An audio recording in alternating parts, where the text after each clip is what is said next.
Hello? Hello. Oh, hey, you hopped in right when I went live. How are you doing today? Pretty good. Good Um, way to be.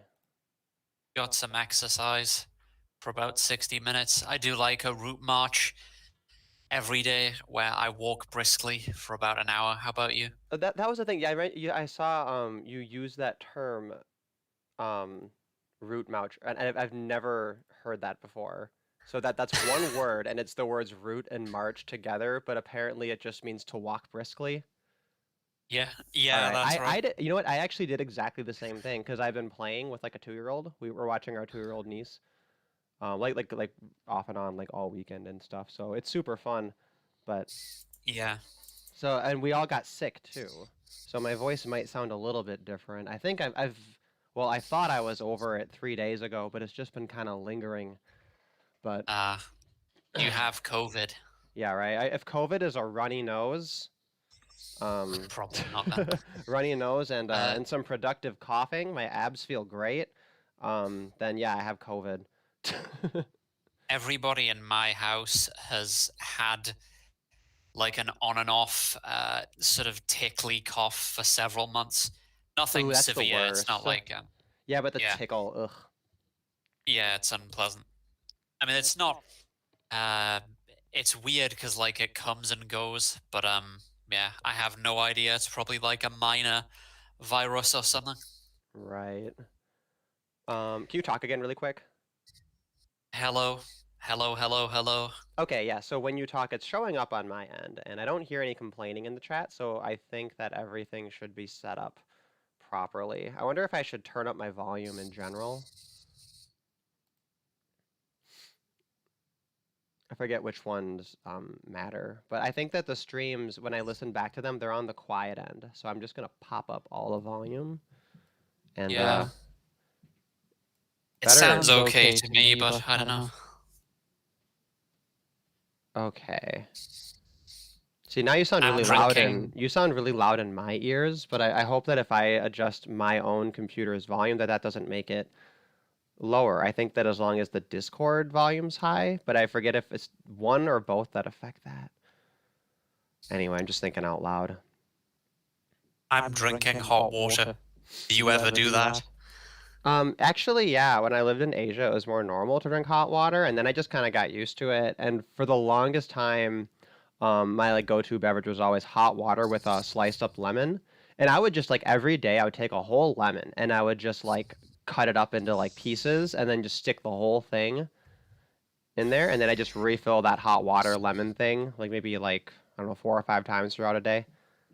Yeah, I'm doing it because I like hot drinks, but I'm also trying to reduce my caffeine consumption because I have anxiety issues. And if you have anxiety issues, you really should try to cut caffeine as much as possible. So I'm restricting myself to just 1 cup of tea a day. And then if I feel the need to have a hot drink after that, I just have hot water. It's interesting, like, so do you drink tap water just straight from the tap where you live? We do that here because, it's fine to Yeah, drink. I mean me in particular, I drink all kinds of water. I'm pretty liberal about it. Well, what's Except although the interesting though, fluoride water does freak me out a little bit. I hate that it like stings your teeth. well, I was just gonna say what's interesting is that when you drink freezing cold water from the tap, it doesn't really taste of anything. It tastes fine. It just tastes like water, right? As you're used to thinking about it. But when you drink hot water, whether it's from the tap or whether you've boiled it in a kettle, for instance, I boiled this in the kettle, um, you can taste things in it that you wouldn't have noticed when it was cold because apparently your taste buds aren't very good at picking up chemical signals in freezing cold things. But in warm or hot water, like you can taste more of the chemicals and stuff that they put into it to keep it clean, which is a little gross at first, but I guess you get used to it. I'm used to it now. That is a good point because like no matter what water you're drinking, there's always some kind of traces of minerals or chemicals in it, right? And like you kind of Yeah. want some of them, right? And I guess the warmer your water is, the more any flavor is going to get brought out, just the same as it Yeah, is with food. It's hilarious how superstitious Asians are, like without being religious. In South Korea, the tap water, right? It's completely safe to drink. It's just as safe as it is here. There's nothing wrong with it. There've been all sorts of special tests done on it, to make sure that it's not dangerous and the whole works. So it is absolutely fine to drink tap water in South Korea.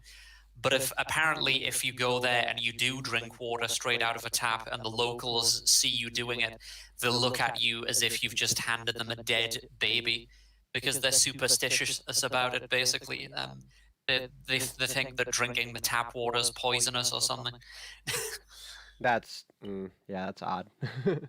Yeah. I'm trying to No, remember what the actually, rule was when I think when I was in China, they advised us not to drink from the tap, but that might just be because we're foreign, like we wouldn't be used to it, you know?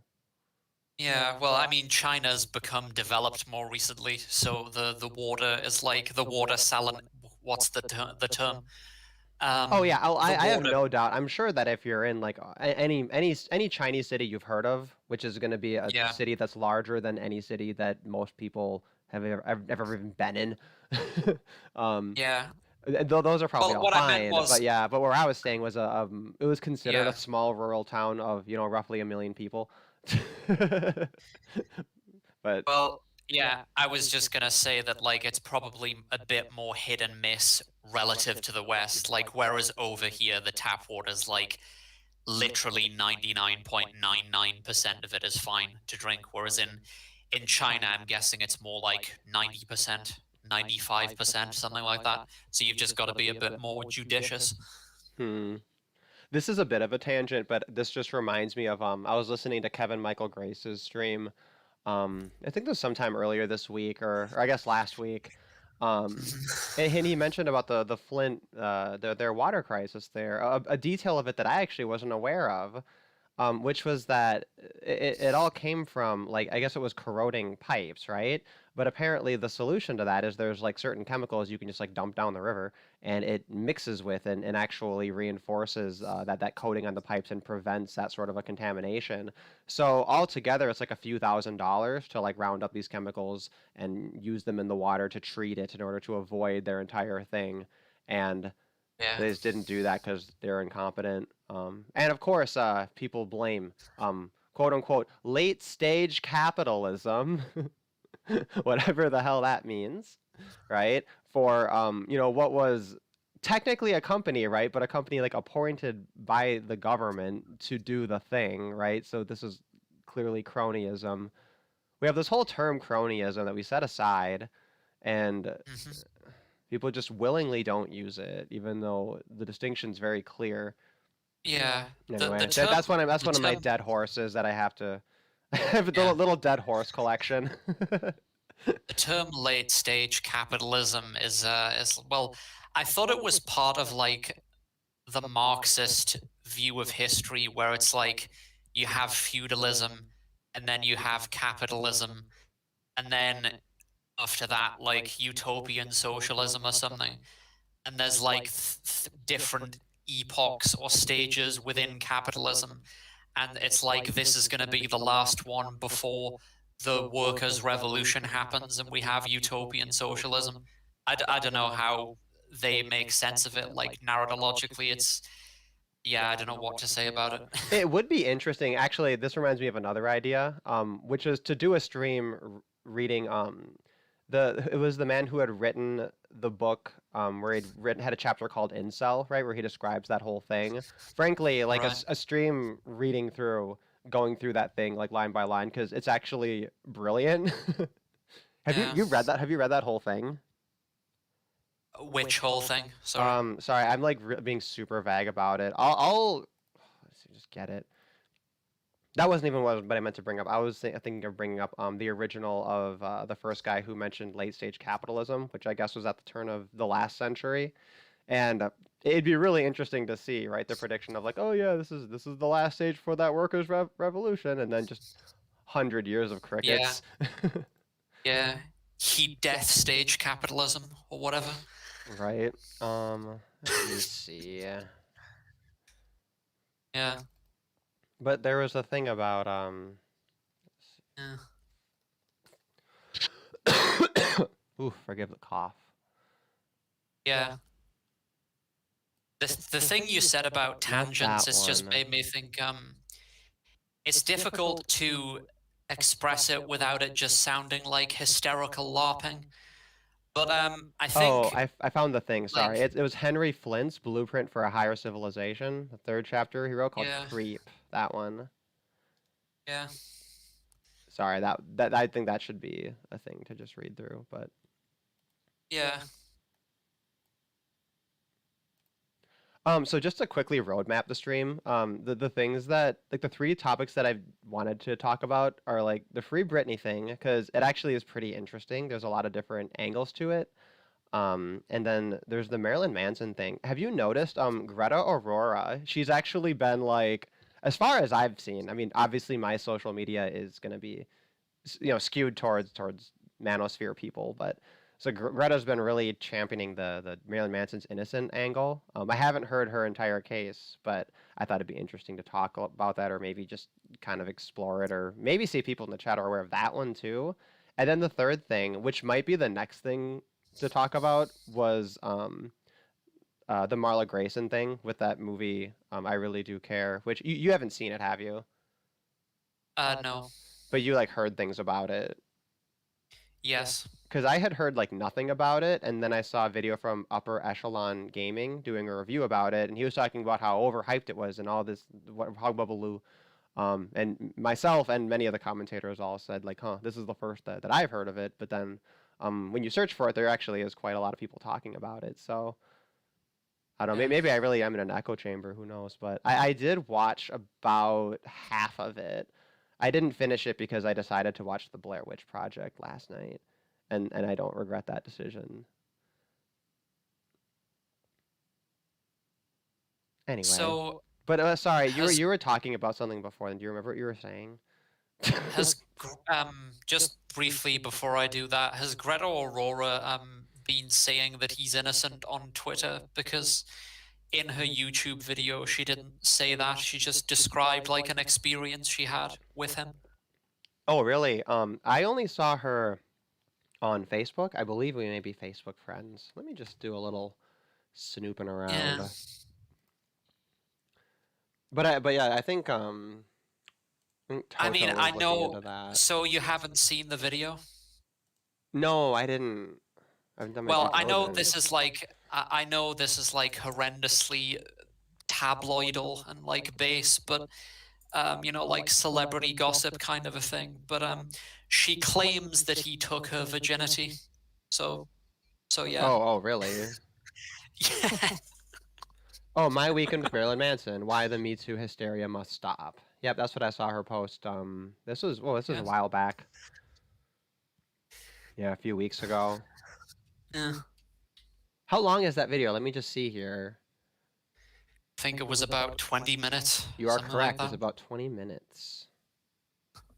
It's got an interesting ratio too. So, wow. Yeah. Well, maybe we can sit and watch it if we want to.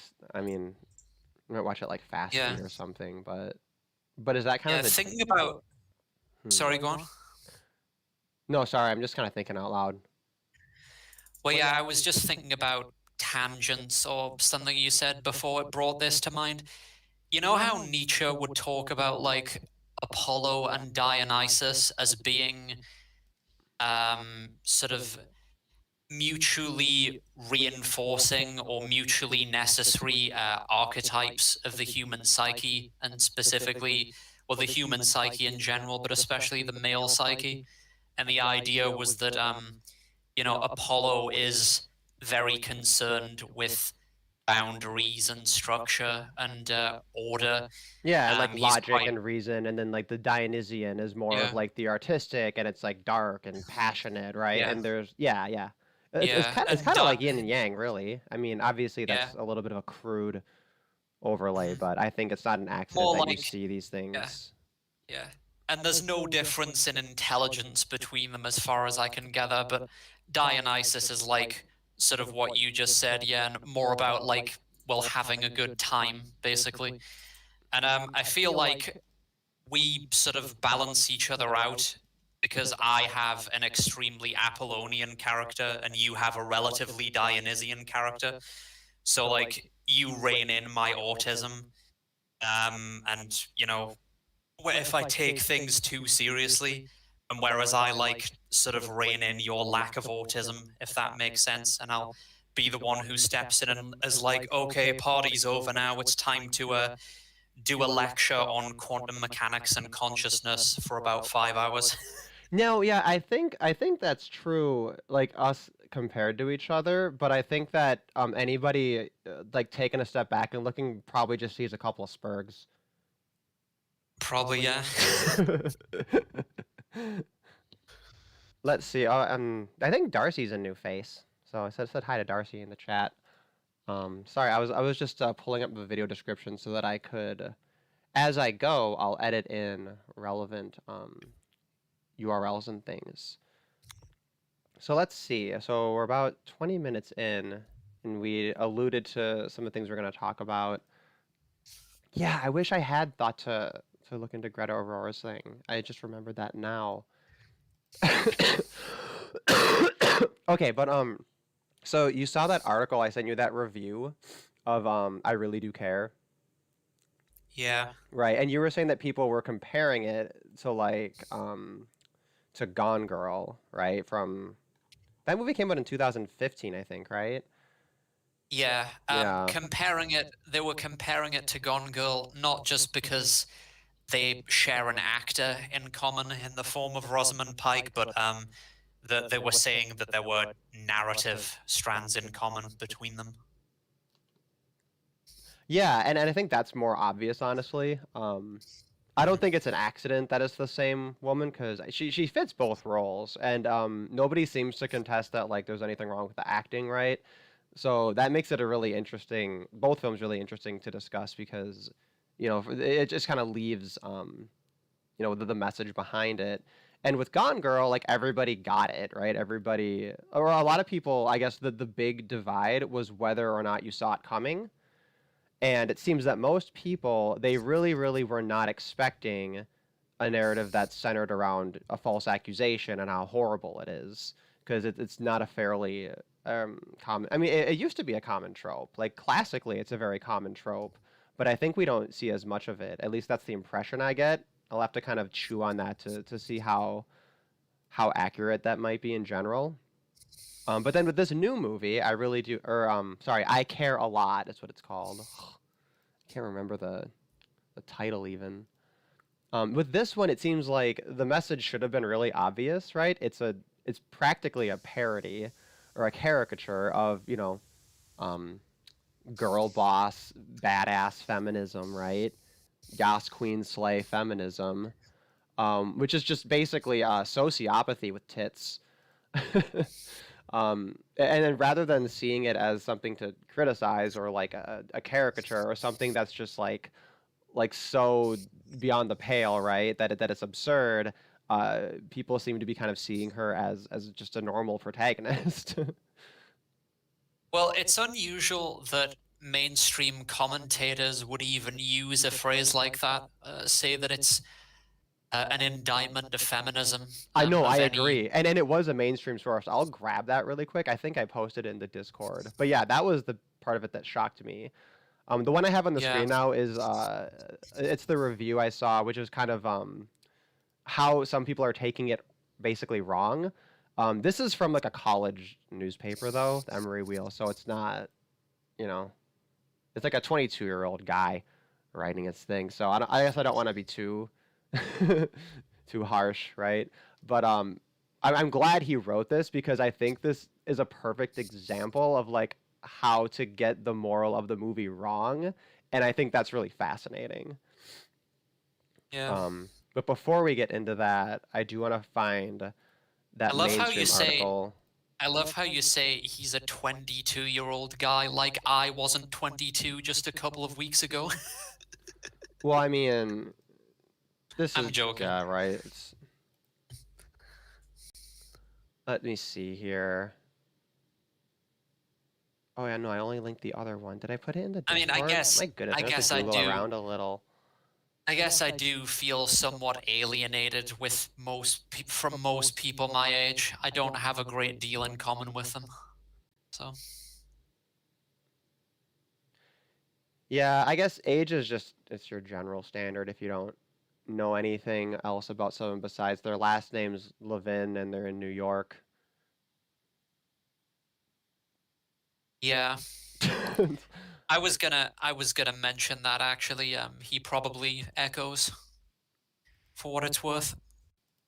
Yeah, draw your own conclusions, but um let's see. Oh yeah, I need to search for it. I care. Well, I was trying to find like a Wikipedia page for the woman that it's based on because I think it's supposed to be based on a true story, but this Marla Grayson character doesn't have a Wikipedia, and you'd think that for someone who did such like horrific, scandalous shit, um, that would warrant a Wikipedia page. I'd put her up there with a lot of serial killers. This like vampiric bullshit she's up to. Do you know kind of the gist of like her grift? Um, whose? Sorry. Okay, so the plot of the movie, it's about this woman, and her grift is basically she finds elderly people, and then she bribes like doctors and like people in government to basically get a court order that has her become their legal guardian. Then she has a way to get them committed. Then she ends up like selling all their shit basically, and she just like uses the law to keep all the family members away and everything. And yeah, and yeah, she depicts herself as this lioness, right? That's what she says in the very beginning of the movie. She says, "I'm a fucking lioness," because you're either a prey or a predator, right? And that's kind of the character. Cringe. It's fucking, oh yeah. So literally just preying on the elderly. Um, Let me see. Here we go. Yeah, it was on Salon, MSN. It was just in their headline. I Care a Lot is a stinging indictment of neoliberal girl boss feminism. And like I haven't read this, but just the oh, I can't pull it up any higher because I cropped it stupid. But yeah, like just that taken at face value is basically, yeah, that's correct. Like you're supposed to look at it and you see this woman taking the girl boss feminism message, and she's like this movie actually. It's one of the most disturbing movies I've watched in the last couple of years. And anyone who's been following me, I've mentioned quite often, I've been watching a lot of horror movies lately, and I've been deliberately seeking out some of the more gory and shocking and kind of out there ones. Um, but I would say that if you swapped the soundtrack of this movie with a lot of horror movies, or like a slasher, for example, um, you could basically swap their genres. This movie actually could have been presented in a way that was like dark and chilling. It could have had a higher emphasis on like the victims and done kind of that like Requiem for a Dream style of like just horrific, genuine horror, right? Like that could have been an angle to do this movie as a horror movie. Instead, they went for dark comedy, but it like the joke, it's really it falls flat unless like you have it in you to just, I don't know, like the Schadenfreude of just being a bitch to people for no other reason than that you're a woman and you can get away with it. Like I'm trying to find that step two that gets it to be like this relatable dark comedy, but this character is just so like unlikable and so irredeemably evil that like all you want is for bad things to happen to her. So anyway, I guess they mostly I mean, summarize the I plot saw and then yeah. I saw some reviewer where he was comparing it to, I can't remember the name, but some film in which Daniel Craig was the lead character, and was some operative in basically the illegal drugs trade, and just using his role in that film as a point of comparison, saying that with Daniel Craig's character, his role in the chain of command, so to speak, of like the mafia or whatever that he's a part of, that gets people hooked on illicit substances. His role is quite vague.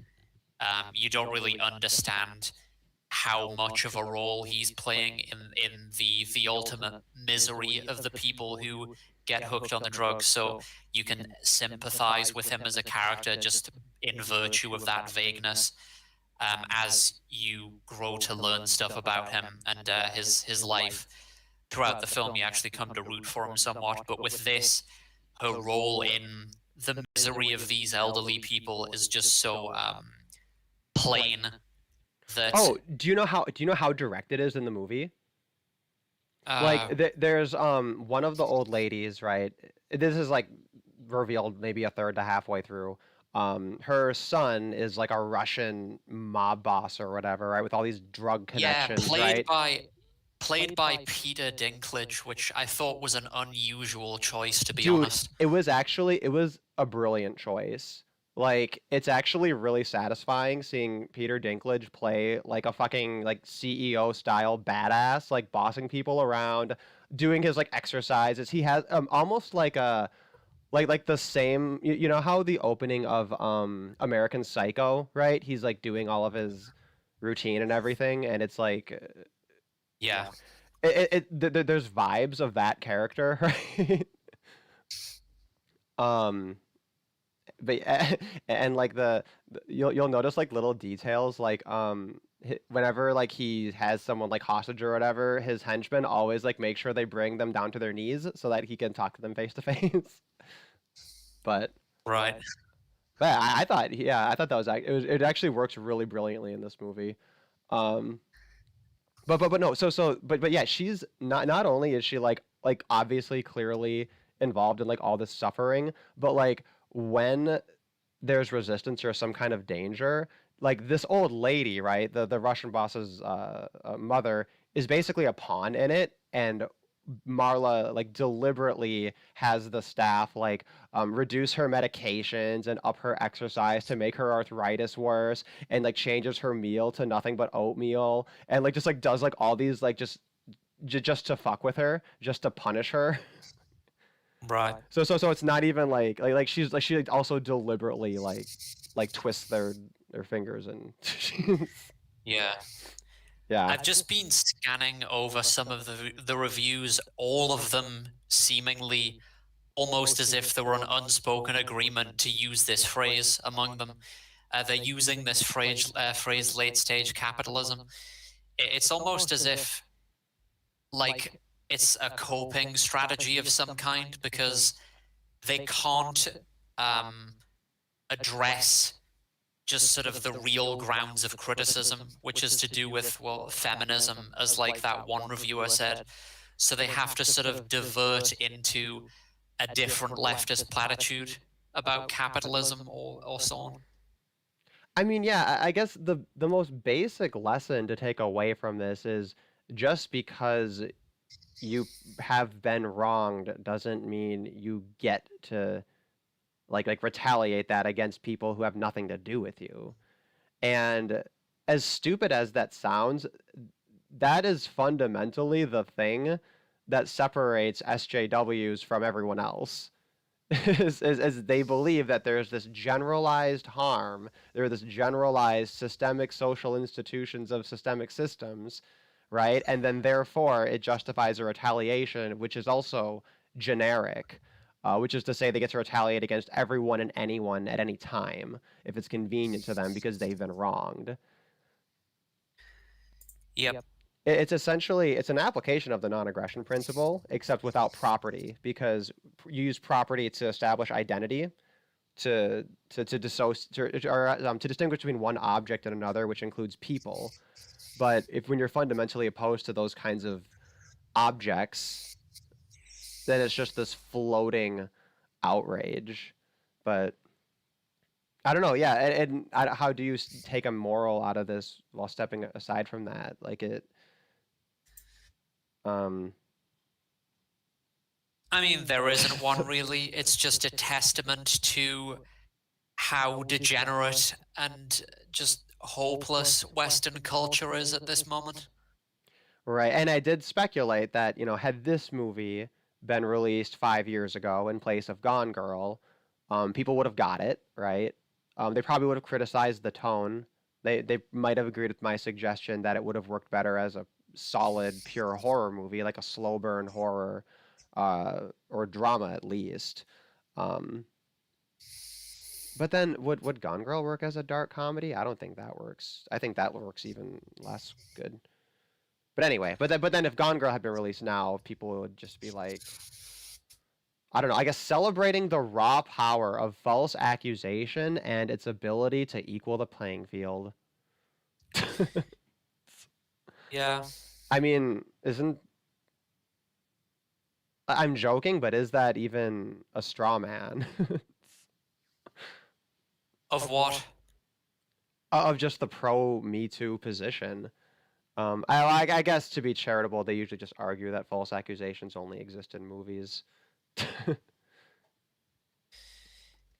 Yeah.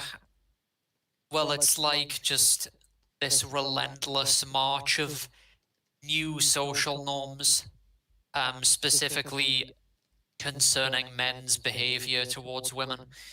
All sorts of new rules and regulations which our ancestors managed to get by for the entirety of human history without. Somehow, some way, they managed it. You do wonder, like, what would our ancestors think of all this? Or I do anyway. Yeah, I mean, you'd want to think they'd find some kind of humor in it. I think mostly though they'd just be bewildered, like technologically, like if we're being really realistic about it. But assuming yeah, they but are, I think assuming they're looking at just if they're able, right, to see just the social dynamic or some depiction of it that's just totally like accurate and relatable across time. Um, yeah, I don't know. They might be horrified. I think they would be bewildered at the kinds of things that we're seemingly able to make ourselves believe because of the luxury that we have. Yeah, yeah. I think it would be spectacular. I think. I wonder if it would inspire them to just not. As soon as they watch us, they would just also watch us fade out of existence as they all go antinatalist. Mm. Just a sudden Indeed. maladaptive wave of of antinatalism. That Did would you be know that that's got to be my favorite form of human apocalypse, right? Like everybody has these apocalypse series. How could all of humanity be wiped out? That one by far is my favorite humanity endgame. Like if you had to pick yeah. one, is humanity just decides, fuck it, and Did you it's know so that uniform that it ends. Sorry. Did you know that a third of Japanese people are aged over 60? It just sprang to mind while you were talking about that. A third of them. 1/3 of Japanese people are over 60. Yep. How does that compare to like the United States? Well, in Britain, it's like 20%, I Yeah, think. because I would guess around like I don't know, a quarter, just like numerically. I guess no, I guess you would guess less than that. I don't know. Give or take 20%. It is in Britain, I think. Someone could And like show me demographic numbers with like any numbers and bar charts on them, and I probably could just be gullible enough to believe it. Because I just don't review numbers often enough to know like the ballpark figures. Just like how they trick yeah, people in those little interviews. Like when it's numbers related, I can see why they they might fuck it up. yeah. Well, like it reminds me of, I think there was a time in the 90s where uh, newspapers in America reported that something like 1 million American women every year died of anorexia nervosa or something, well, which is, clearly impossible. But practically all the chattering classes bought into it. And there was another time, something about 500,000 children being kidnapped in the US every year, another obviously impossible figure. Yeah. But practically all the chattering classes bought into it. And these errors were never corrected until I would imagine some interested reader phoned in or wrote to them and pointed it out. Sorry, you said But it happens. chattering classes? Yeah. Like chattering? Like what, like gossiping classes? Who is this? Like just the intellectual class. Well, Chattering journalists, the classes? media, and so on. So this means journalists. And what a strange. I've never heard this term. Politically Really? active, socially concerned, and highly educated section. Oh, I see. So this is almost like, I guess you might call them our high information voters. Yeah. Okay. I was just gonna say though that things like that seem to happen all the time because very few people have a picture of the world in their heads that includes any numbers. To the extent that like they don't even know what the most common causes of death are. Right. Yeah. Well, there's no reason to know unless it's part of your argument. Otherwise, otherwise you just Yeah. chatter. Yeah, I guess this is like an established term. They're referencing shit from like 2006. I don't know. I guess I hadn't heard that one. I'd be curious to see it in the never chat. heard that Okay, expression. in the chat, do a Y if you've heard the term and an N if you have not. Oh, looks like at least one Y. Red Raptor showed up just to say "see you soon." Sounds ominous. Yeah, right.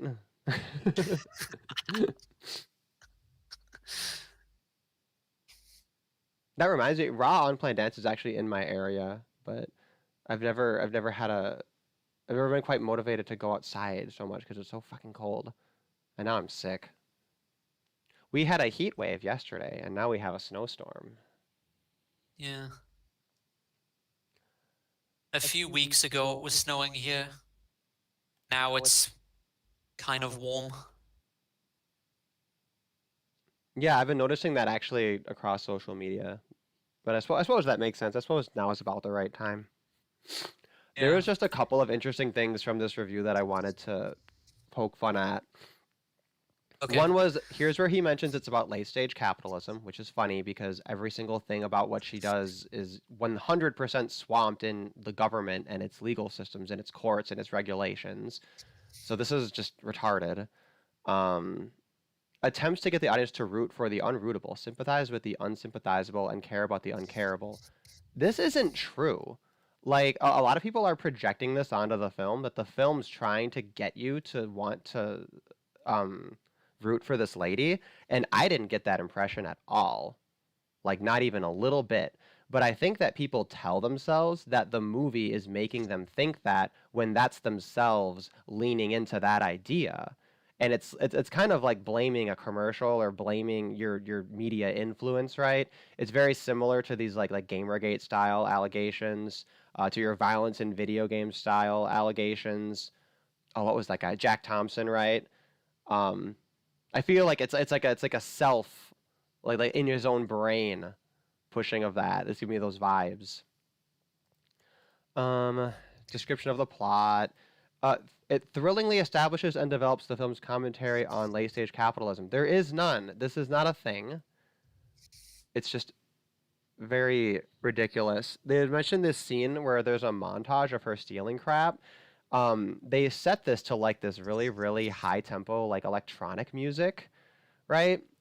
And what it made me wonder is like if you took a slasher and tried to do the same thing, like during the big action scenes where there's lots of running, lots of suspense, lots of stabbing, that kind of thing, you put that to like this high energy, but kind of irreverent, right? Sort of almost whimsical, electronic, pulsing kind of music, then that would give it more of a dark comedy feel than like a legitimate horror. So I really think if you just swap the soundtracks, then this movie becomes like Requiem for a Dream.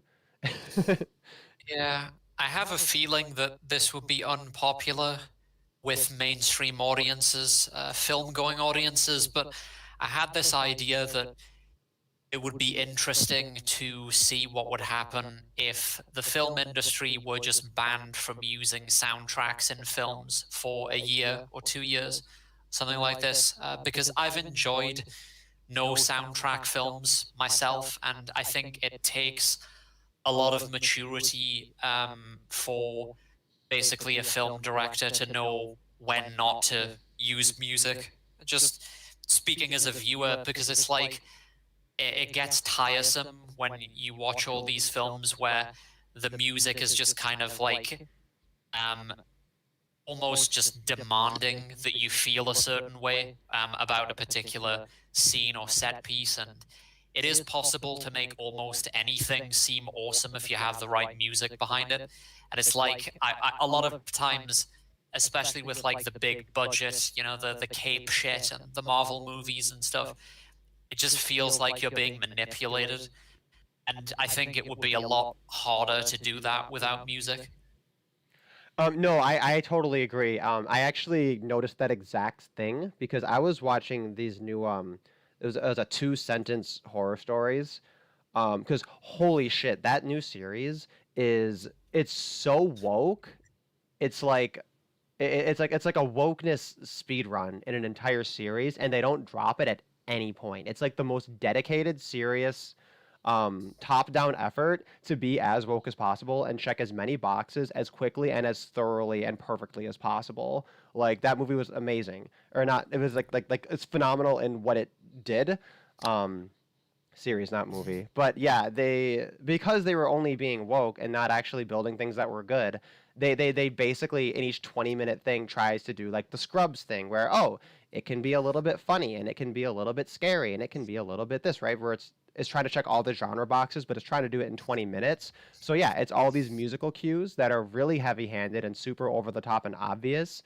But it's even in the script, right? It's even in like just these cliched things of people, looking at each other and holding each other and having dramatic things and crying at each other. Like it's just like the music does it, but then even very common tropes in acting and in scripts do it too. And I think it's especially prevalent in things that are short and they need to like hit their notes at the exact times.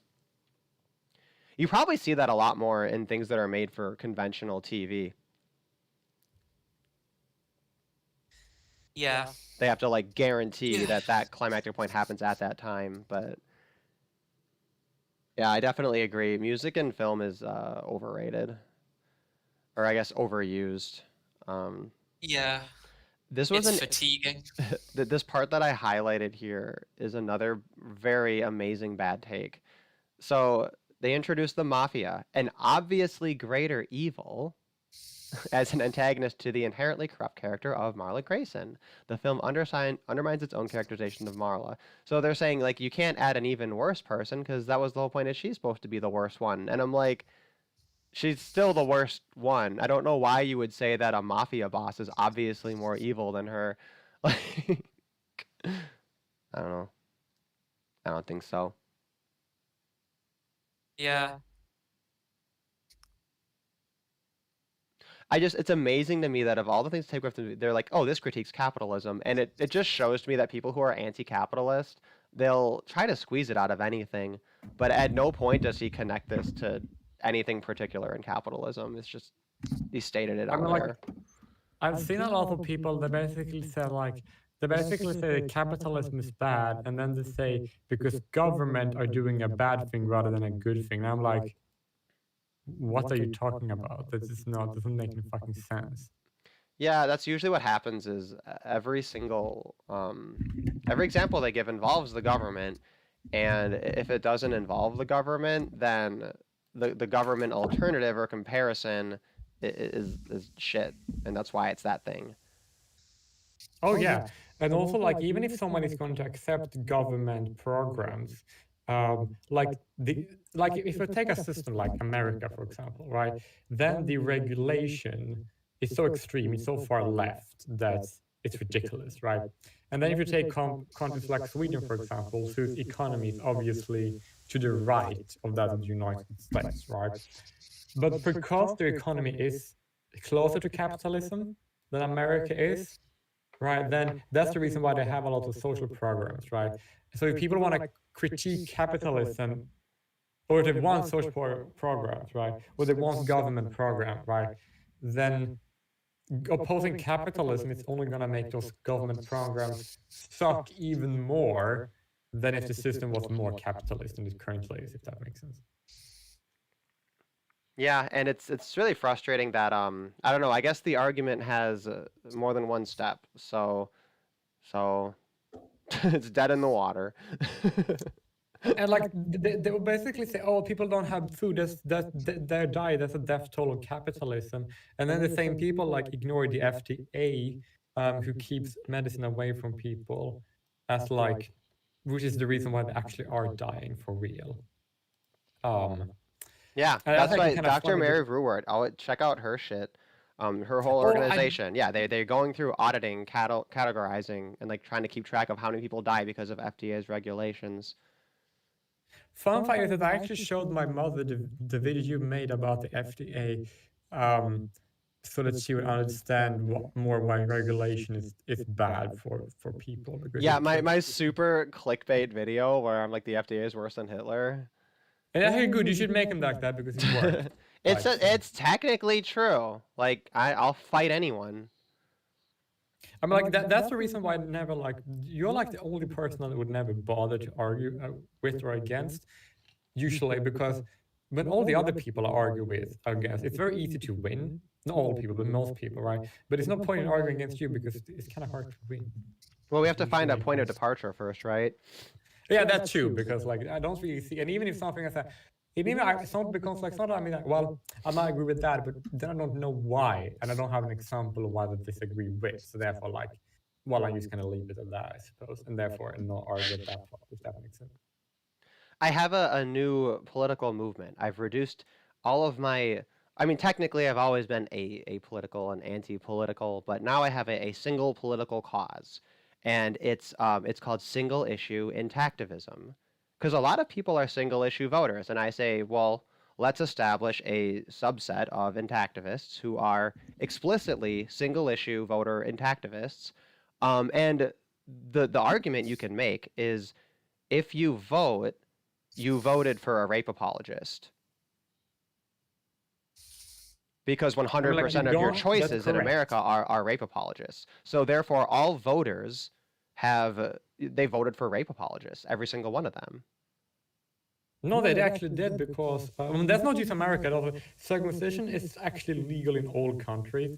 The only country that has the most restricted law against male circumcision would be South Africa, but they have an exception for if people want to do it for religious reasons. So if you want to commit an act of genital mutilation of a boy in South Africa, then that is.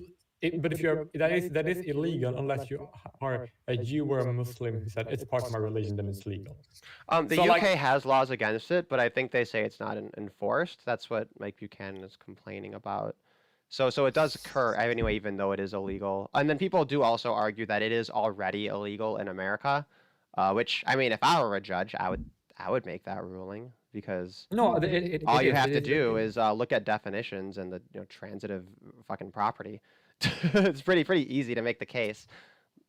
No, it's true. It is illegal technically, but I mean, what is stated in South Africa is that it's actually like not just on paper; it's actually illegal, like for real.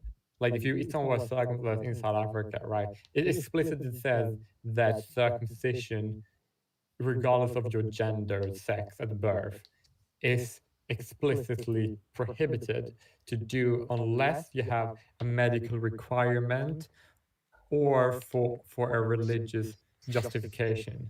Did you see the video of Rand Paul grilling that new, I think she's the health advisor, health minister or whatever in Biden's cabinet, the trans lady? Oh God, yeah, I've seen it. It was fucking brilliant. It was pretty brilliant, but I do have to note it's pretty precious for Rand Paul to act like he's any champion against genital mutilation, but. Actually, I don't know if your mic's not working, or if you're trying to chime in and it wasn't working, or if it's just a noise. It's actually kind of pressure for anyone to claim to be against genital mutilation, because most people doesn't have. Hey, wait, I want to make sure. Yeah, I think Ashley's muted or something. Oh no, it's No, I okay. can It was hear. just me breathing through my nose. Oh, okay. I just wanted to double check. Okay, sorry. Go ahead, JWille. Is that I believe that anybody who believes that anyone who performs circumcision shouldn't be executed, then they are rape apologists in my eyes. I'm just gonna take it that far, because then the people know I'm not fucking around. Yeah. Like, If you if start anybody typing, believes that a person should be allowed to perform a circumcision, right, on an infant against their will, without like any form of medical whatever, right, then I believe that that person should be executed. Like, why the fuck? No, actually, you convinced me that in your radical advocacy video that people who perform circumcisions should be executed. I absolutely believe that. Actually, I would say that murder, you should not be executed for murder, but you should be executed for circumcision. I absolutely believe that. yeah, no, I had this argument recently where that's one of the common things I just throw out there, because you got to have the radical stance represented. And somebody said that's too extreme. Like, retaliation should be proportional. And then I said, oh, well, if it should be proportional, now we have to torture and then execute. I was being a little bit too reasonable, a little bit too merciful, a little bit too soft there. So I'd have to amend it. I'm Yeah, right. Based on yep, based on the argument that that retaliation needs to be reciprocal. Well, we're gonna have to get really creative then. I do want to play a little bit of this Rand Paul clip though, just since I brought it up, I guess. But I need to say one thing first, if that's Yeah. okay. I'm just getting it ready, so go ahead. Okay, I would just say that that I'm actually a little bit even more like soft. I'm so soft that I think it should be made illegal, and then people who commit an act of circumcision should be executed. Oh yeah, that is soft. You don't want to change the law and then apply that after the fact. Yeah, that's how soft I am. Yeah, I I want to do that, even though it is a little bit into Joker territory at that point of saying let's pass a law and then retroactively enforce it. I understand that. I pretty sure the word you're looking for is LARPing, is basically what it is. I mean, yeah, it's not like I'm, I don't have a magic wand like Trump's new golden statue. Did you guys see that? It made me die inside. Now we like have the radical and the moderate stats. Like the radical stats would be the ones that retroactively and execute everyone who ever done it, who are not remorseful about it. And the soft stance is just to make it illegal and executable offense from now on. That's the soft stance. We don't need a more soft. That's the soft base stance, in my opinion.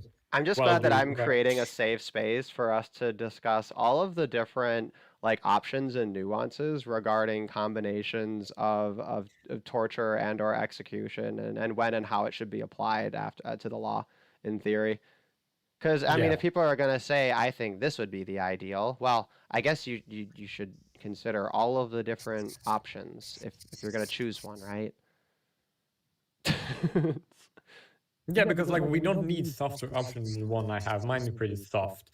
And you can't really when it comes to death penalty, the main issue is that people are being innocent. And also, I think that if you kill someone, a murder, right, and then you get executed, because the way you die in execution is actually far more mentally torturous than if you just get stabbed or shot at, if that makes sense.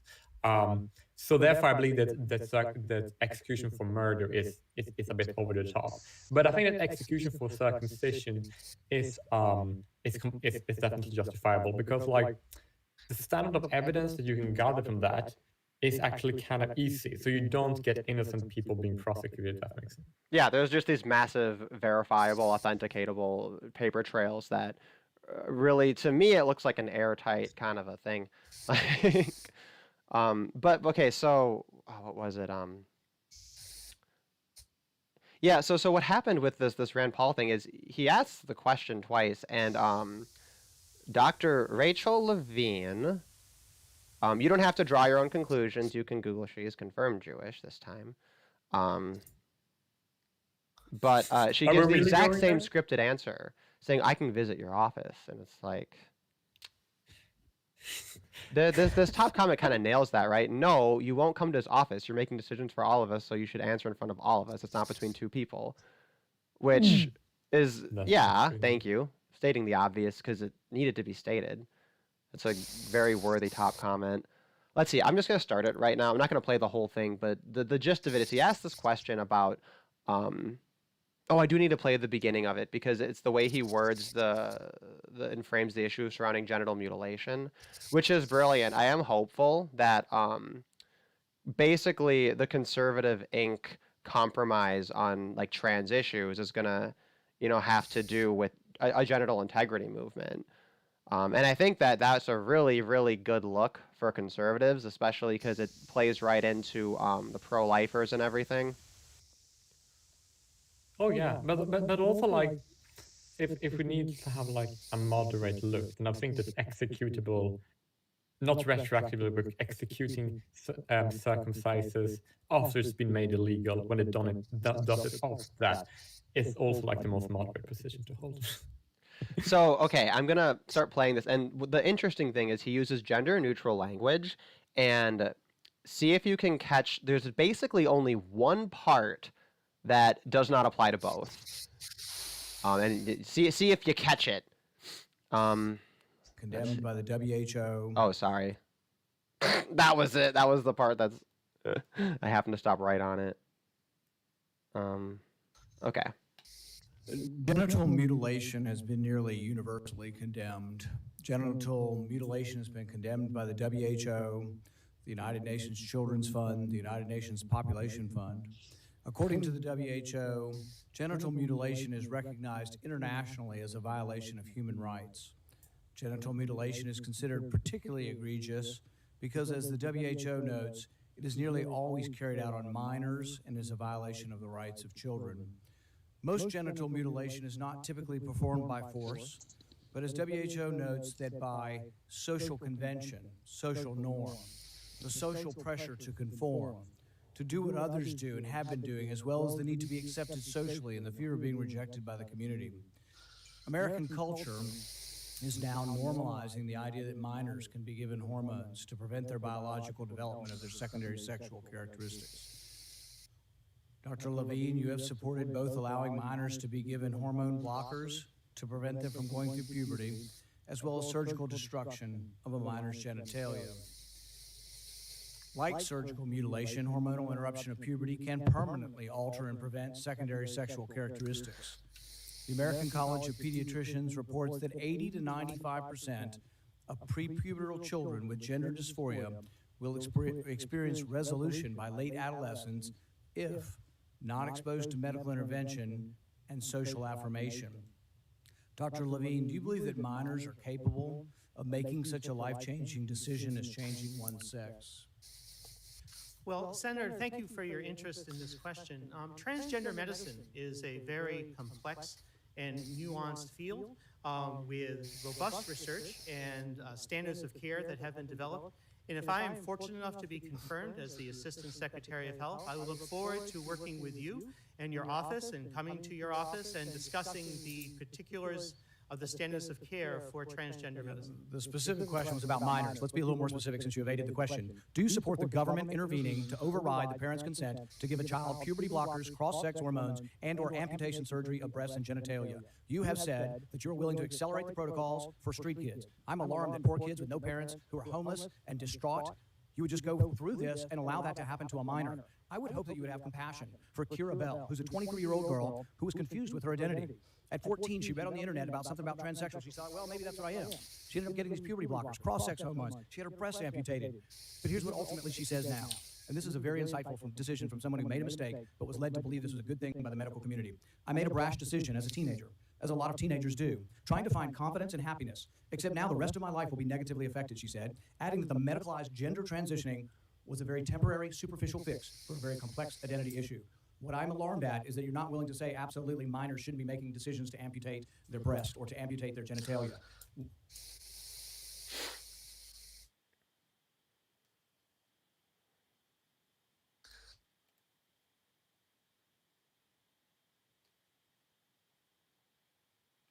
Okay, I just paused the video. You guys might be listening to it and can also hear me, but I think anybody who's listening to the stream won't hear me talk over it. I really should practice and review that a little bit better. You know, playing videos. I think that's the only issue, is that I should have sent you guys a link so you could watch it somewhere.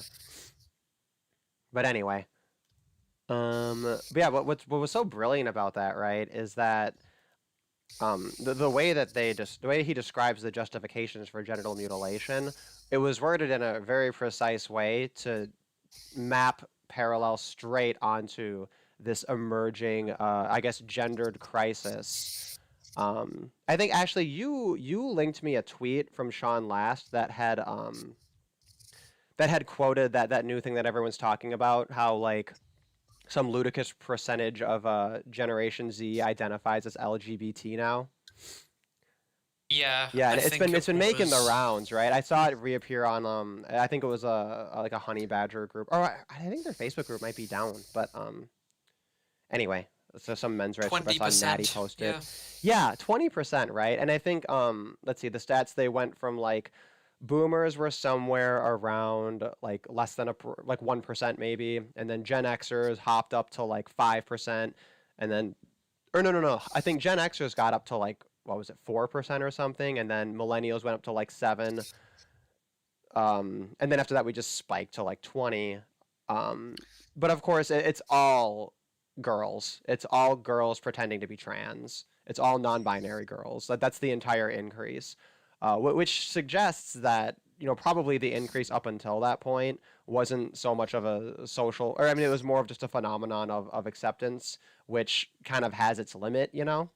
So that's reached its upper limit. We're probably looking at roughly the correct percentage of gays, if that's the correct term. But then we have this non-B spike, and I think a lot of people who just look at those numbers without realizing that that's where it's coming from are, of course, thinking, oh, you know, the media is controlling everyone and turning everyone gay, or the water, whatever. But it's kind of funny because like this has like very little to do with people being gay or not. Like, that's like really irrelevant. Like, right? It's like, you know. Well, I it don't know. technically has more to do with people being straight. It looks like, because the lesbians are clutching some pearls, because they're losing lesbians to the to the non-B craze. But it's like, it's so fucking weird. Like, the whole idea of the LGBT community is now is basically saying that you should reject your womanhood or manhood if you don't follow a certain set of stereotype. No, exactly, and that's always been a problem with the trans issue, is that you're often reinforcing those same gender norms, which I think is why you've had this emergent popularity with the whole non-binary thing, because they want to assert that radical stance, right? But they're the ones reinforcing the gender norms, because they're saying that if you aren't the most stereotypical man or stereotypical woman, then you're not a man or a woman at all. That's what they're saying. They're literally saying that, well, the most people with a fucking brain says that a gender is just like biology, right? It doesn't mean change who you are as a person, but they say otherwise because they believe the only gender, true man, true woman, is a stereotype. yeah, I don't like the term gender. I don't like validating the worldview of Dr. Money. Oh, okay. I can actually explain this very simple, because like most actually say that I'm gonna explain this in a way that makes sense. Because like, you know, you made a response to this woman who basically said, bisexual people don't date trans people, but pansexual people do. Oh, right? yeah, that And was gender cripplify. Yeah. Yeah, exactly. That's a very good distinction she made with the terms that are usually interchangeable. And I will honestly, actually she seems kind of cool. I still kind of think it'd be fun if she had hopped onto one, but I could also Yeah, understand me why too. that I would like not that one. be That not was- be her that- cup that of was tea, interesting. though. But my point is more this. Here's my point, right? In most languages, there are no linguistic. There are actually not two words for sex and gender. So it's actually just one word for sex and for gender, right? But I will say that the reason why having two words is useful in the English language, and there's only one way when that makes sense. That is to say that it is the same thing. The only difference is that people who have gender dysphoria, right, and then commit to transition will therefore change their gender, right, but not their sex. So therefore, a man who's transitioning into a woman would then be, her sex will still be male, but her gender will still be woman. And that's like a way which the term sex and gender distinction is actually useful. If you're gonna have a distinction, then that's the only way where it belongs, because it do have like a usage there. No, yeah, and I don't doubt that people can use their own definitions if they can make the case that it's useful. But I'm saying from an aesthetic perspective, I would almost prefer just making up a new word if I really felt like it was useful and necessary. Oh, but it's like it's not necessary. It's only useful. Like it makes it simple. Oh It's yeah, like, yeah, yeah. Because you have to simplify it, speak. You have to like- speak the language people are speaking. I know. Yeah. Because like if you're gonna speak Russian, Afrikaans, or Swedish, and you're gonna mention someone being transgender, you cannot say that, because those languages does not have a term for sex and a term for gender. They only have one term. So therefore, you need to say, oh, this is your biological sex that you can't change, but then you transition and to make your body assume the appearances of your neurological sex. Oh, Like you could call it then their you have to say cosmetic that because they sex. don't have I would. the. I mean, if you- that's you said neurological, you could call it cosmetic. Yeah, but my point is more that if you don't have this distinction between the word sex and gender, as English does, it doesn't really make that of a difference. It only means that you have to explain someone being transsexual in a different Yeah, way. exactly. You would have to explain it differently. I mean, by necessity. And I guess there's a question of it's a matter of personal taste how contrarian you want to be with your language in order to make a point that probably is going to usually fall on deaf ears anyway. That's probably a bounce that I tend to go more contrarian than I should, but Yeah, but we it's agree with that too. also very fun. So I think for its own sake. Oh, we have Mr. but- White Male. Hey, Mr. White Male, are you the same one that was supposed to be on a stream with me and Jen, or was that Average White Male? I think that was you, Mr. White Male.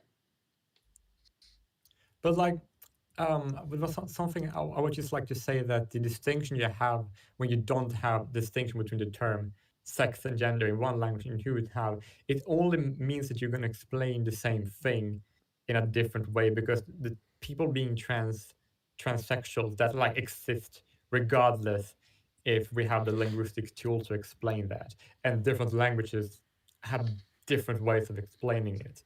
But that's why when people, this very stupid leftist, they basically say that they don't see language as a tool used to describe reality. They literally think that language is what is defining reality rather than the other way around. Or They rather, literally it's say, a way "Oh, to both get of-" the thing they want. It's the magic Yeah, spell they'll- approach to words. So in that But way, that's it what- does define reality in terms of like what you get. No, but like they literally think that people, the trans people exist because the word trans exists and they have a definition for it and that's why it exists. But they don't realize that trans people would exist regardless if that definition and that word existed.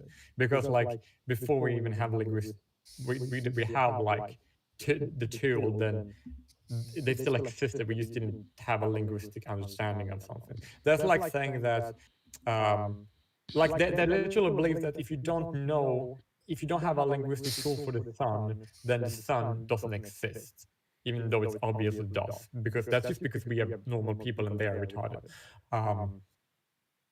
And I don't, it is not strong, they actually literally believe that if you don't have a term for it, it literally doesn't exist, because they start at a definition and that's why things are the way. They define reality and then go forward, rather than using the words how to define reality that exists regardless of their language.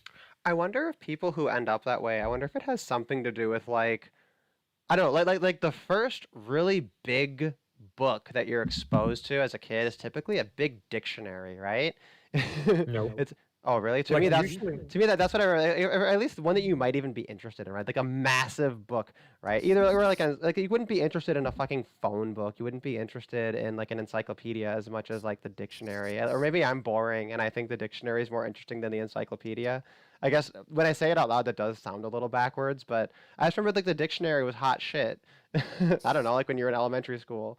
And I wonder if that's kind of part of it, is this idea of like, ooh, whoever knows the most words in this big book, this big dictionary book, whoever is the most familiar with this big dictionary book, ooh, this big dictionary book has every word, right? That means if you know all the things in this book, you know all the things, right? You know what I mean? Like from like a very kind of basic perspective, I could see how you could kind of maybe just subconsciously you sort of like exonerate the dictionary because it's this first big old book that you get exposed to. Like, I do believe that the reason why I call people who use words to define reality rather than the other way around, the reason why I call them retarded is because they usually haven't developed much intellectually since they went like in when they were since they were children. That's the reason why they still use the dictionary to define reality. Yeah, and I've definitely had that experience myself. Speaking oh, of, I just got to mention though. So we're over an hour in, and I haven't gotten to Britney Spears. We haven't talked about her at all. So we should say that that's going to be my timestamp for an hour and 15 minutes into this. So 2 minutes from now, we're talking Britney Spears because it's important, actually. yeah. I need to go to the bathroom, so that's a good time for me to do that. I'm just gonna sneak in later when you're talking. Wow, he doesn't care about Britney Spears. What a monster. No, I do care about her, but that's why it's a You very have good to time for care me about to her. exit. I mean, she was our queen before Nassim. Oh, and it's still, like, I remember when I was in Nassim's dead. school- So I guess Britney Spears is the queen. No, she's the queen because like fun memory I have is that when I went to like school, I was like 15, right? And then I had like this dance I performed at gym class for all people to emulate. And that dance came from an internet video when a woman was dancing to Britney Spears. And that was the song we were using. And then basically Britney became like something with a point of discussion in my school because of that. What Britney Spears song was it? Toxic. Oh, okay, that's a good one. Oh, that reminds me, I found a pretty dank Britney Spears meme. It's a Britney Spears meme slash feminist slash anti-feminist crossover meme. That's funny. I know, right? I just got, where the fuck did I save it to? But it would be perfect meet for me to like to go to the bathroom, then I'll be right back later. Yeah, sounds like a Okay. plan. So, just to recap the Britney Spears situation real quick, she was put under a conservatorship back in 2006, 2008. It's been a number of years ago. It was around the time she had like these big public meltdowns. But anyway, this is the funny meme I saw. Toxic masculinity implies the existence of oops, I did it again masculinity and hit me baby one more time masculinity. Uh-huh. That made me happy. Speaking So- of queens, do you remember that thing I sent you about the K-pop idol girl staring adoringly up at the Nazi mannequin? That was funny. Oh, yeah, and then she caused like a huge shit show, and then she didn't apologize either, right? No. Good, thank God. Yeah, that was some funny shit. Where is that photo? I'm gonna find that photo. That needs to be on the screen too. Yeah. K-pop Nazi statue. Oh, that's what I gotta search for, right? Yeah. And So I don't need any other on- commentary. I only need. Oh, this is glorious. What a beautiful picture. Have you got it? I found it. Yeah, immediately. From G Friends. Yeah, G-friend. I'm gonna keep this joke up here because I like it. Look how pretty my stream looks now. I should put like hot naked chicks all over my streams and guns. Well, like I Hypocrite does. Yeah, right. He does it just to horny post though. Like, it's not Yeah. even ironic. Sorry, I guess I'm a little I'm kind of mean towards him now I think about it. I shouldn't be so mean spirited. This fucking picture. Have you got it? Have you got it up on screen? I can't see it. Yeah, it's up there. Ah! Oh, I fucked up my background. Oh no. Oh, what a disaster. Oh, I fucked up the whole stream. Oh, we're all ruined. No, I'm just kidding. It's Britney, bitch. That's right. I think "Work Bitch" is my favorite Britney Spears song, which is kind of a cop out because the real reason that song is so good is just because of the hook, right? And like the you know, I mean, she does a fine job of it, but there's not a lot of vocalizing happening in it. So I do feel kind of bad for choosing that as a like you feel like your favorite song from someone should be one where they're demonstrating their talent. But if I'm honest, Work Bitch is very, very catchy. Yeah. Yeah, we have confirmation on the stream that we have our. Yeah, I can see yeah, the photo of ∱ᴇᴇᴍ from Different. I'm totally gonna edit She is this. really yeah. Oh, she's like perfect looking. She's like if there was a Korean Disney princess, bam. Yeah. Yep. Yeah, just type ∱ᴇᴍ into Google, SOWON. K-Soon. ∱ᴇᴇ, SOWON. And it just comes up with loads of pictures of her. Oh yeah. Yeah. Now I'm wondering, is there like an Asian equivalent to Celtic woman? I don't Like know. that'd be really interesting to see. I guess if anyone were gonna do it, you'd North Korea. I suppose so, yeah. Like if I was dictator of North Korea, I would do that. That'd be a major fucking flex. Whoops, this thing is still selected. How do I? Oh, because the original image is so big. So, okay, let me go back to summarizing the Britney Spears thing. I'm not doing a great job of it. But the reason it's so crazy is she's been under this conservatorship for a long time, but now there's a lot of recent speculation that basically Britney Spears is sending secret messages to her fans through her Instagram to tell them that she wants support and she wants people to help get her out of her conservatorship. So there's been a massive movement over the last year, this hashtag Free Britney movement. And it's actually quite nuanced. It's not even necessarily straight up stating for certain that something's going on, but it's just a kind of a public statement that the fans are out there and looking for details and interested, you know, that there's public interest, right? And it puts forward a lot of interesting questions because on the one hand, there's these privacy issues, right?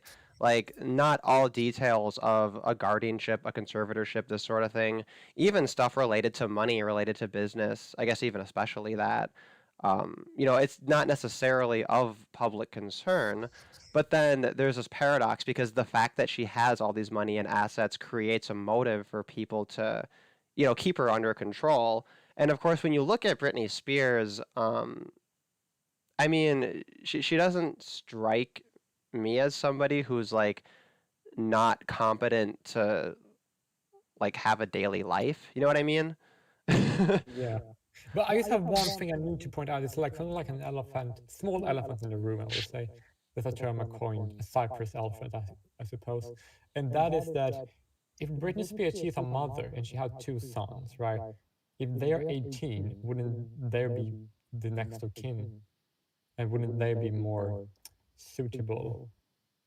Well, that's the thing. So the person running the conservatorship is her father. Now he's publicly stated they have a strained relationship, which if that were the case, I don't know why you'd want to reveal that, but I suppose if you do enough interviews and I don't know, stuff comes out or whatever. But him and a lawyer basically oversee everything. And then people do wonder about that. They speculate, well, isn't there somebody that might be a better person? And there is actually a woman in particular who I think she's not a family member, but she is someone who's like known and worked with Britney Spears for a long time. And a lot of people are saying, this woman looks like she'd be a much better person to oversee the whole thing, right? Let me see. What the other issue too is a lot of people speculate about whether or not she'd be able to see her kids. Right, a lot of people they immediately assume, oh well, if she's under this conservatorship, then she can't see her kids at all. Apparently, she does have pretty regular visitation with her kids. It's like 30% versus 70% with K-Fed. So, But isn't her kids with their dad? oh, I think they're with the dad because he, I guess, as far as anyone is concerned, doesn't have like the same mental health issues or anything. Like he's just a dude, you know. Yeah, but like if you look at like American politics, if you use a dude in well, not just American, it's Anglo-Saxon countries. Then if you are a male, then even if you are like completely innocent, you like access and your rights as a parent is like severely compromised. Yeah, I mean, obviously this isn't going to be the average case. This is going to be a one-of-a-kind extraordinary thing involving her. So a lot of what I've recapped so far is stuff that's already happened. I want to keep it fairly chronological, but have you guys seen any of these like these Instagram messages and things where people are piecing things together? It sounds like bullshit when you hear it in the abstract, but if you look at any of them in particular, it is a little bit well, I guess I'll let you make your own judgment. Let me see here. I'm gonna grab one of them. Oh yeah, the one that this was one that I thought was pretty profound.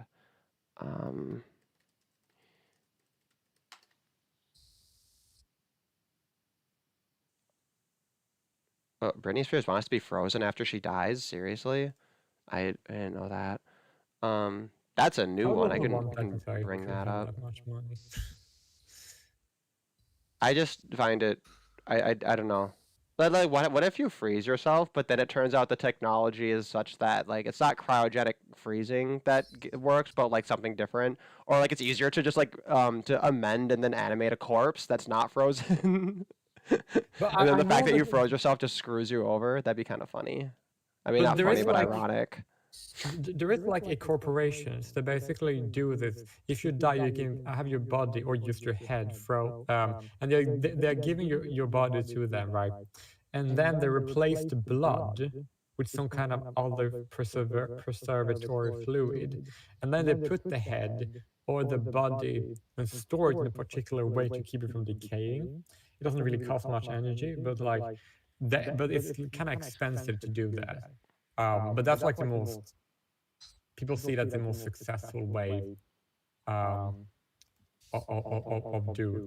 like preserving a body to resurrection or to raise it later. The company's called Alcor. I think. I think I remember that. It's one of those things where like the main issue that they have is perfecting some kind of a preservative fluid that doesn't damage the tissues at those low temperatures, but they are pretty close to doing it, and in principle at least, cryogenic reanimation has already been done in some animals. They've frozen them for a long time and then brought them back. In principle at least, it should be possible to do the same with ill humans and bring them back and then use medical technology or whatever to restore them to health. I actually know some people who would argue that cryonics should actually be opt-out as opposed to opt-in. So the idea would be that by default, if something happens to you, or if you just are gonna die of old age or whatever, that your body will be cryopreserved instead of just being cremated or buried, so that you might be revived at a later time, unless you choose to opt out of it, of course. And there's also a related concept called cryoeuthanasia, as opposed to euthanasia. The idea would be, for instance, so euthanasia means killing yourself to escape disease, whereas in this case, what you would be doing is, if you were a dementia patient or you were in the early stages of some sort of cognitive decline from age-related disease or so on, you could choose to have yourself cryogenically frozen early at the first signs of cognitive decline, before your brain has had a chance to degenerate, so that yet then you can be revived later when we have the cure for Alzheimer's or whatever. And that's or the cure for your chronic pain symptoms or whatever it might be. And it seems to me like a good idea, to something to give to people as an option, as opposed to just allowing people to euthanize themselves. It's quite creative. Yeah, I do see that, but it's just one little issue. But no, but it's like the idea of resurrecting people. It's like, imagine like in a far future, would it really be very like many people who would want to resurrect like a truckload of really old people? Like, wouldn't that like, you know what I'm talking about? Like that would might like have the technology but not want to do it because they're like, do I really want to have like a 4 billion old people resurrected to the planet? Like, that's just one concern. Well, it I mean, depends, right? Because by the time you can resurrect people, you can probably revitalize them too. Yes. That's Like another aspect to it. revitalizing is like a hell of a lot easier, right? That's going to be child's play. Like just the question, I guess, is the distinction between old and young, right? Yeah, that's what I was thinking too. So Yeah. I just double checked. So this article is trending news apparently, but it was published 10 years ago. But I guess on this date, so I saw like February 20 whatever, and then it's 2012, not 2011, not 2021 or whatever. Wow. Anyway. I mean, Oh, who's a gonna friend of the post pop star a link said to a that she video? wanted it. So, the source, a friend of the pop singer. So we have an anonymous source. This is just tabloid garbage. Before you read the tabloid garbage, I'm I just not wanna reading put- it. We're done with it. Go ahead. Oh, good. But I would just like to put in like a video where I got a lot of the things I spoke about before. I used to want to put in my source. I'm just gonna do that now, just so people know. Yeah. Okay, so I just want to get a little bit deeper into some of this stuff because some of it's pretty crazy. This Cosmo article about it, this was published in October. It looks like it was published earlier than that and then amended at some point. And it's a pretty thorough breakdown of the facts involved. So the TLDR of it, she was put under conservatorship back in 2008, and she was like involuntarily committed into UCLA for a while. Oh yeah, there was a co-conservator over the thing, and one of them resigned. And his statement was that, let's see, he said, substantial detriment, irreparable harm, and immediate danger will result to the conservatee and her estate if the relief requested herein is not granted on an ex parte basis. I don't know what that means, honestly. I don't. My best explanation is he's saying, I'm leaving because some bad stuff's gonna happen to her if I don't. Which is like, this is ominous and weird wording for a public statement. So I find that to be quite odd, but I don't know much about this in particular. So that's just the impression I get. Her lawyer did state that that she's opposed to having her sister run as the conservator. Derek, can you hear me? Yeah, now I can hear you. Were you talking before? Yes, I just said you were roboting pretty badly before. Oh, whoops. Mostly I'm just summarizing kind of what's on the screen here. Well, that's okay. Yeah. So, Her brother, Brian Spears, actually, I think said, yeah, he said it was a great thing for the family. So there are some mixed messages. For the longest time, most of them were kind of quiet about it. But it looks like now, yeah, there's different takes on it. You'd imagine, though, if everything was all above board, that there wouldn't be so much speculation. But one thing to bear in mind is we've had situations like this where, like, fans of like an e-girl or something all look into these videos and they all like speculate, oh, they're being held against their will, and see how they're moving these fingers this way. They're trying to snap Morse code to say help me and blah blah blah, right? And then oftentimes it turns out like either the person is doing these things just for attention, or people are just making stuff up and it's all bullshit.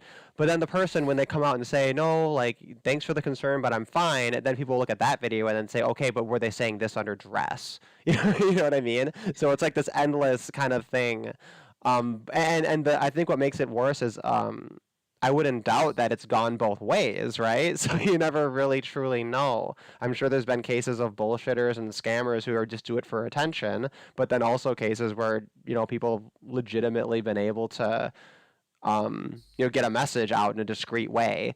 And of course, you don't want to, you want to be vigilant should that ever be necessary, right? Because undoubtedly there are people in situations like that, as rare as it may be.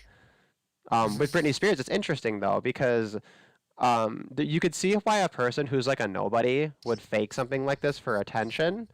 And then one angle of it to consider is, could this be like a massive publicity stunt to try to make Britney Spears relevant?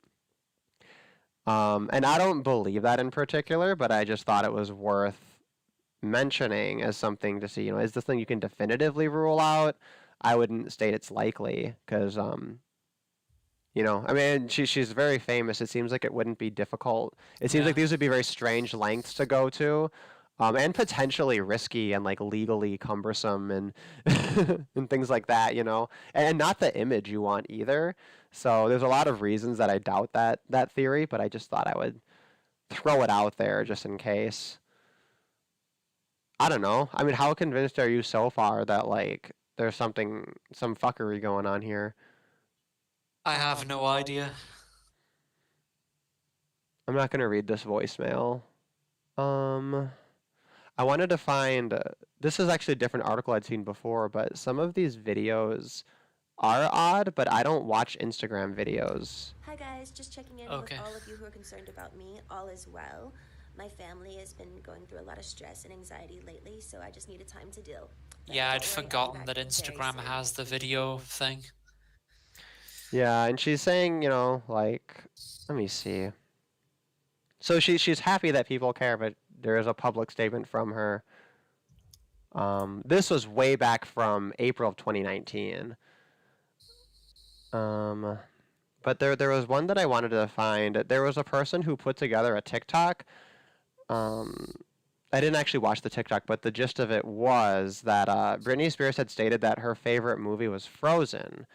And that they asked her when she likes to go to bed, and she said, between 11 and 12. So what someone did is they took the movie Frozen and they time-stamped it up to, I think it was like 1 hour, 11 minutes and 30 seconds or something. And right at that moment, Elsa makes a statement, something to the effect of, I can't do this on my own. I need you to help me. Right, and people are saying, oh, maybe that was a clever way of Britney Spears to try to get that message out through Frozen. I don't know. Does it sound like a coincidence, or? To me, I thought that, I don't know, maybe. Maybe. I don't know what to make of it. Another one had to do with her stepping in and out of a frame, like wearing a certain dress. And I'm not sure what people thought they derived from that. To me, it was a little goofy looking, I guess, but I think she was trying to create like a loop so that you could loop that GIF indefinitely, I think. So that one was less compelling in my opinion. But I think this is something you could do forever, is just look at all of these different things that people are going over with her. And I don't know. It's just a classic conspiratorial angle, right? Like, I guess I'd have to really do more research to know for sure how legit it all looks. Right. There is recent news of it though, because the conservatorship I think is scheduled. I think originally it was scheduled to end about a week ago. Things probably had changed since then, but what's the current status of her?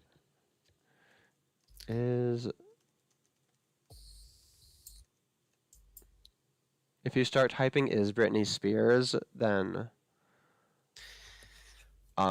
people ask, "Is she dead?" Yeah. I'm not seeing any update though, but I know it's supposed sometime early this year. So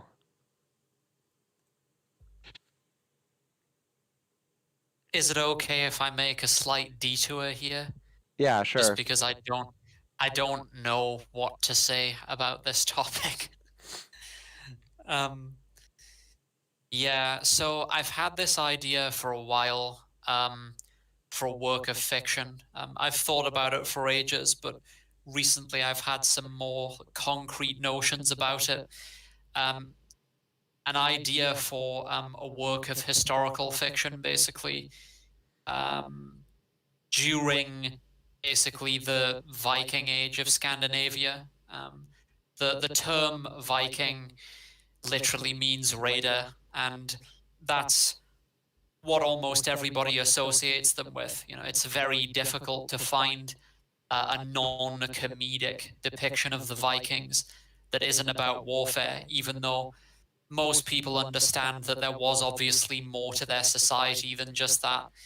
And there have always been these oddballs within their societies who don't really fit into the established structure and try to basically go off on their own and do their own things. Or, for instance, the scientists of, say, the 18th century in Europe, it's a relatively safe assumption that many of them knew that Christianity was bullshit, basically, or at least the official dogma. Oh, you just roboted out there. Oh, he might have actually straight up lost internet. He might have to hop out and in. Let's see. Yeah.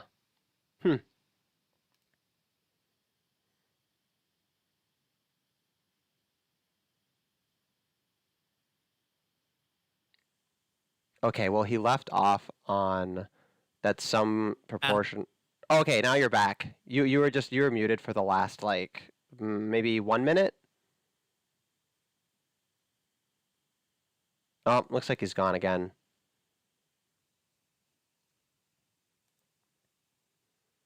Well, I did skim through this article here. They had a hearing recently with the Britney Spears thing, and it looks like it was to a small degree in her favor, but it's not the kind of victory people are hoping am I back? for. Yeah, now you're back. So embarrassing when that happens. How much of it did you get? You were quiet for about a minute. The part that you cut out at was when you had mentioned that there was some portion of the population that was skeptical or rejecting of Christianity. Right, yeah. I was just talking about, like, rogue elements who don't fit in with the mainstream of society, basically.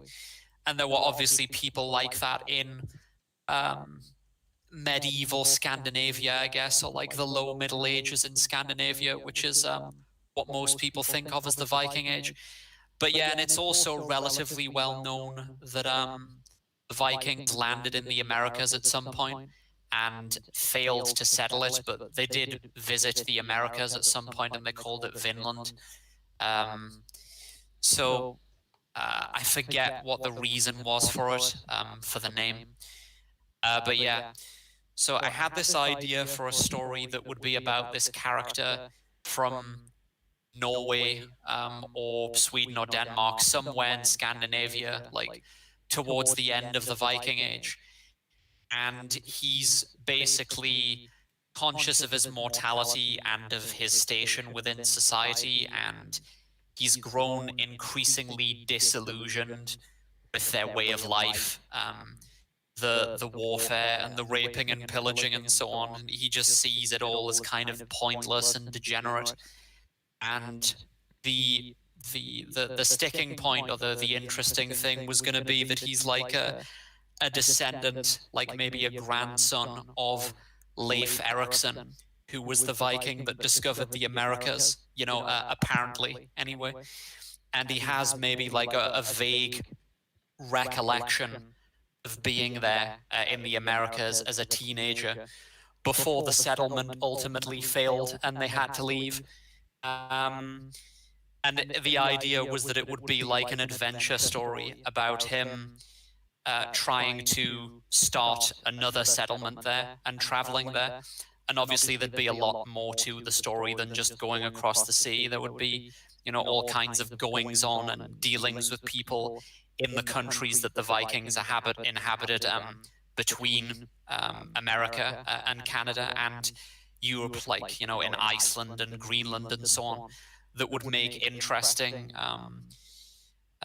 interesting places to explore within the context of the story. And I don't want to make it just like an allegory for modern political dissidents or whatever, but I feel like there could be something in there just about something interesting, like the futility of trying to reason with a society that you fundamentally just don't feel like you belong to anymore, or trying to get them on your side, or to come round to your way of doing things, and you have to just kind of strike out on your own. And that's one of the major themes of the story, would be just his disillusionment with the mainstream of society, and his feeling that he doesn't really belong to it anymore. And it was going to be, the idea is that it would have 2 arcs, maybe like 2 large tomes. If it was written down on paper, it'll all be digital, obviously, if I ever get round to it. So the first part that I've just outlined, which is the one that I've been thinking about the most, I was just going to call it something like Return to Vinland, or Vinland Revisited, something like that. And then the second part would be more about the end of the Viking Age. Act 2 would be, or like the sequel, I guess, would be about the Vikings gradually assimilating to Christianity, and some of the all kinds of interesting conflict that could come up because of that. So yeah, does any of that sound fun? Well, it could be interesting just because something that has that setting but is done really seriously, typically it's the sort of like, it's the sort of action adventure, you know, that has like lots of like warfare and killing and everything. And then this is sort of like an exercise in creating something that's, you know, has those like adventure and everything elements, but without necessarily like delving into that, which is different, I think. Which is frankly what people liked about Game of Thrones, right? They liked the word games and the politics and the negotiations of it, right? They liked all of the, you know, the Machiavellian parts of it, which I don't think that's necessarily the same flavor that you're mentioning here, but it's like it's more cerebral than like just a drama based on like facts of like war and death. Yeah, and it's really difficult, especially with the Vikings, like I said, to find a serious depiction of their society that isn't just completely focused on war. It No, seems yeah. Well, and especially Yeah. because that's, yeah. Well, I put on the screen, have you ever watched the show Norsemen? I've heard of it, that it's like a comedy. I've It's- considered watching it. It's Yeah. really funny. It's really funny. Because Yeah. it's not like slapstick comedy. The comedy feels very Norwegian, and that that kind of like dry sort of I don't know how to describe it exactly, but I know I what think you mean. I think yeah. you get the flavor. But yeah, that's a bingeable show. But yeah, this guy on the screen, he actually he would be Norseman's version of your character, but of course he was more of a comic relief character. But he wasn't like the other Vikings because he wasn't so much into the warring and the pillaging and the raping. And of course, this woman next to him, she's kind of like the foil to him because she's more of the, you know, tomboyish kind of a woman, and she likes to go pillaging and raping and everything. So Right. each of them have set up those, you know, but yeah, Yeah. it's very funny in this this series. I should watch that then. You, But like you probably I said, it's should. a- I mean, you should just because there might be things that are interesting, but also it's good to know what's been done. Yeah. I do want to mention in the And, chat we have a little bit of people upset that we moved on from Britney so quickly. I mean, she might have to be a reoccurring thing. I know the basics of it, and I've seen like a few things here and there, but it's hard to know how much of it you look into before you can really make any definitive conclusion. But I thought it was interesting just this question of like when you're allowed to have your own right to control your life versus when it's acceptable for others people to deem like you're clearly not in your right mind and you do need somebody to be your guardian, right? Like that's simple enough when you're dealing with children because there's just a natural development process that necessitates it and just like makes it the obvious thing to do. But then the question of like when do you then potentially reach that stage again? It's naturally like a way more difficult question. And a much more, I think, arbitrary one too. So I'm not exactly sure because people make all kinds of arguments as towards like structural things, towards power dynamics, towards incentives, and then they'll use anything like that to say, well, therefore you were under duress, or therefore you didn't have full consent because this thing was influencing you, right? Like you can make the case for making a bullshit case on a person not being mentally competent is actually really easy and really thin. And then the strong cases often can look like that, except they just have a lot of it. Does that make sense? You know, so there's almost like this that almost sets up a quantifiable scale, almost, right? Like if you could determine like this is precisely the amount of incompetence that a functional person can have and still be deemed responsible, and then okay, here's the absolute minimum standard, and we've found precisely where that line is.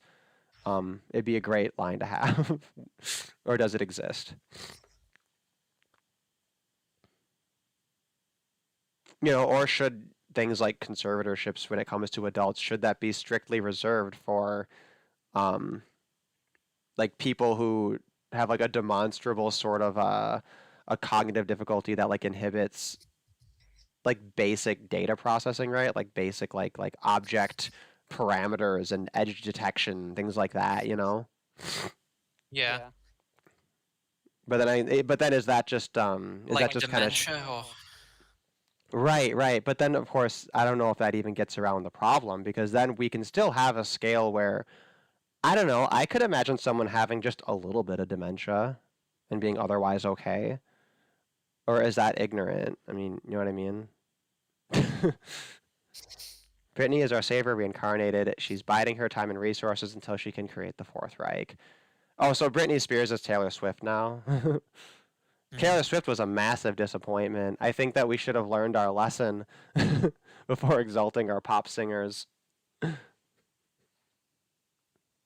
But yeah, Norseman's pretty good shit. Yeah. Speaking of that, I was also just going to mention that I feel like I kind of have what would you say, gore fatigue or violence fatigue from watching so much popular media, because it's like if you watch the films of Hitchcock or what's his face? Sorry, Stanley Kubrick. A lot of their films are really disturbing, and you know, really creative and interestingly shot and all this. But there's usually no, you know, graphic violence just for the sake of it. It's very cerebral in that way. Or another more recent example, not in the same vein as Hitchcock or Kubrick at all, but that film, The King, with Timothée Chalamet. Yeah, they saved their violence for a few choice scenes, and it was realistic and cumbersome. I mean, especially the duel scene. That's the one that that's probably the most memorable scene, I think, of the entire movie.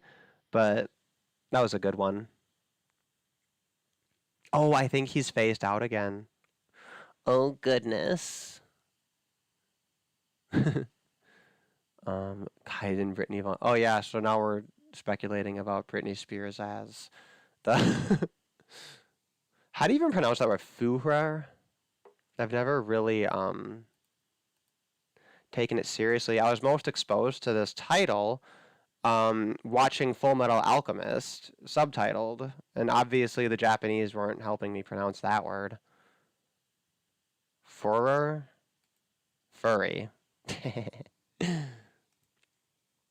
There were a couple of other items I had tossed into the Discord that I think are worth running through.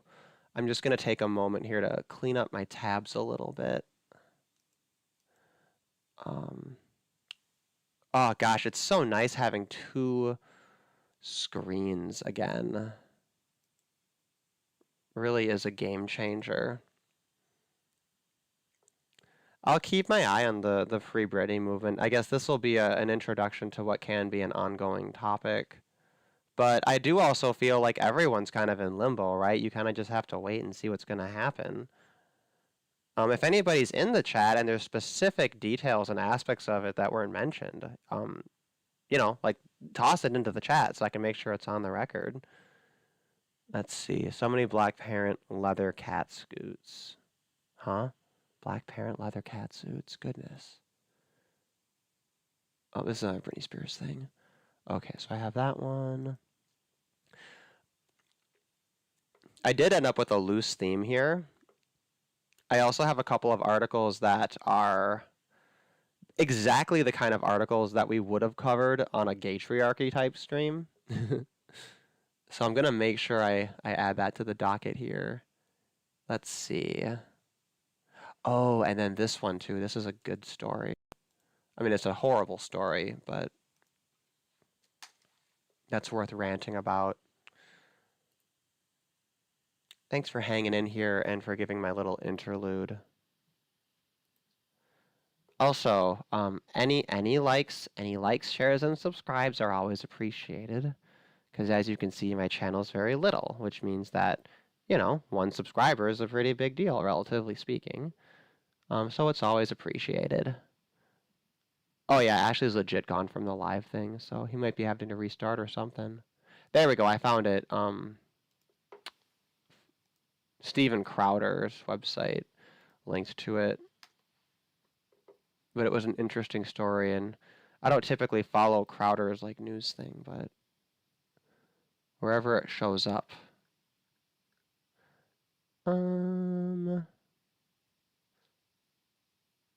Yeah, okay, so I have these 3 items. I think these 3 are pretty good. So the first one, this is an employment discrimination claim. The headline is interesting in juxtaposition to the actual story. The headline, male lab worker sues for sexual discrimination after his female boss allegedly told him to man up over moving boxes, and that she doesn't hire men because they are less organized. Now, when you see this article linked, you actually don't see that "and," right? Like this whole chunk of it doesn't summarize version that you're gonna see, the first complete like thought, you know. So I think you could say they're buried, that they've at least put it, you know, up in the headline here.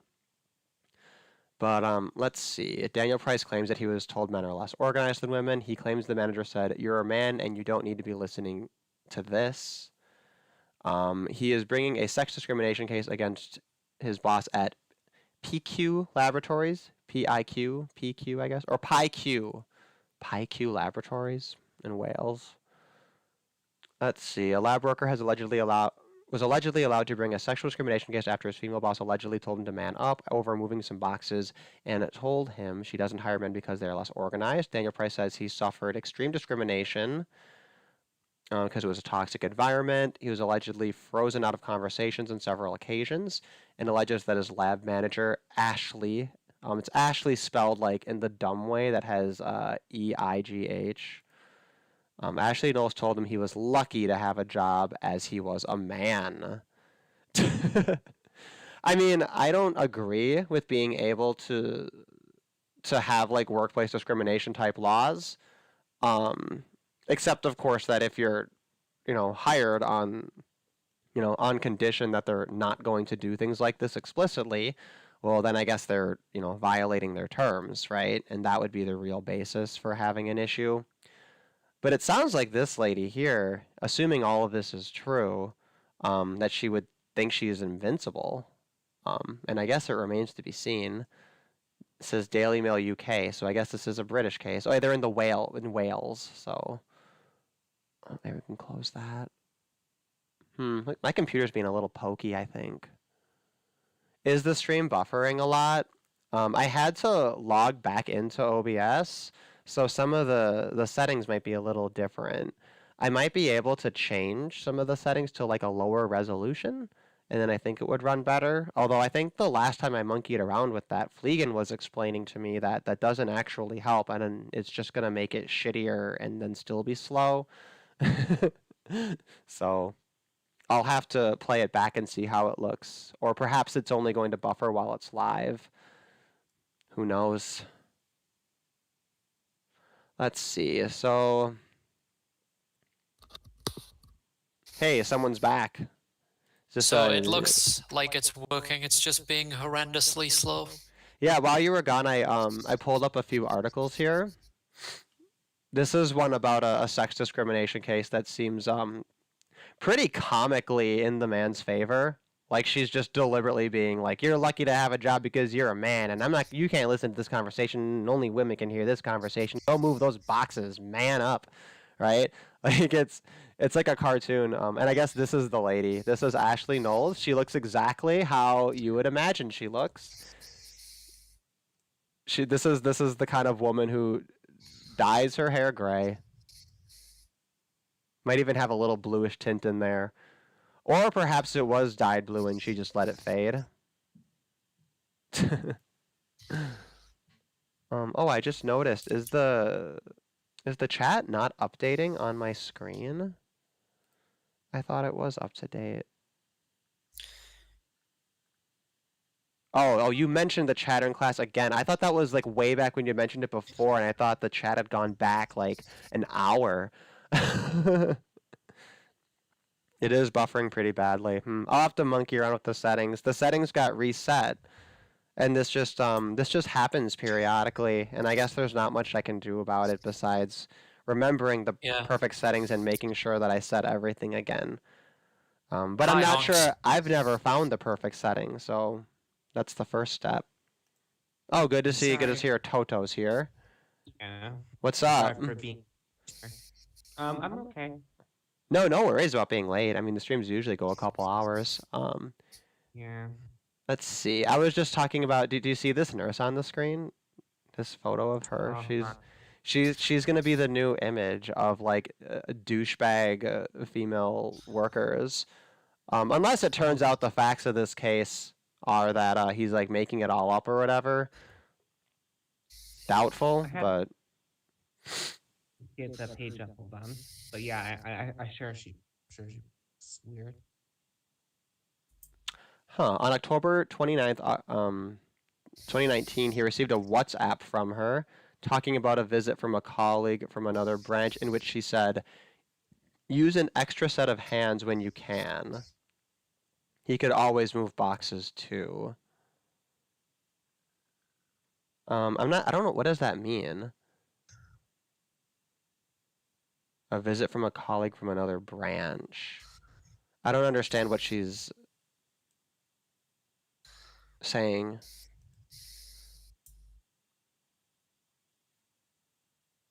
Oh, okay, and I guess the time he was refusing to move the boxes is because he was suffering from a hernia, and she just said, "Man up and do it."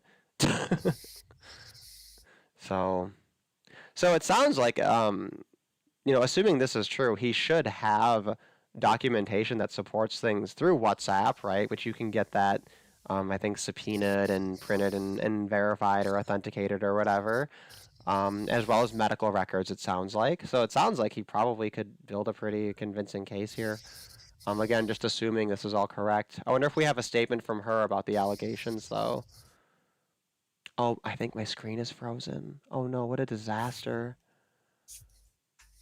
Oh, here we go. I probably should be using some kind of ad blocker with this browser. That's probably why it's so slow. Oh, goodness. I think it's just the Daily Mail. This website is so gross and spammy. Have you noticed that no news websites have any fucking dignity anymore? Yeah, it's really bad.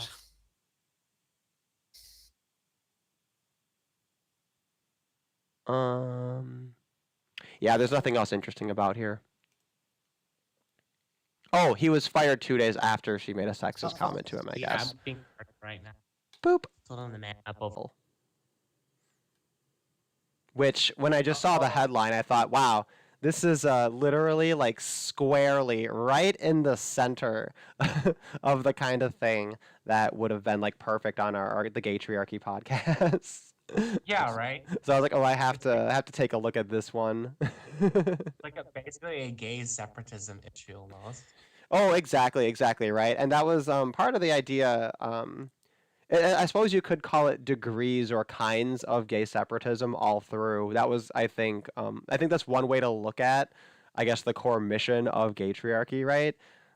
Primarily, it seemed to be focusing on this cultural idea, this idea of like gay males. It's a distinct cross section that needs its own culture and development and needs its own like networks and people to discuss and everything like that. Just as you see a culture among like-minded people in any number of other ways. But then, of course, the second caveat of it is that these things are not allowed anymore, that they're under attack, and that they're under attack on the grounds of being anti-LGBT, right? So it's literally the erasure of gay maleness in favor of just a generic queerness. And it does appear to be the general case that it's it's the femoid queers that are kind of infringing on what are just established gay male spaces. And when we talk about femoid queers, are we talking about like biological women or biological?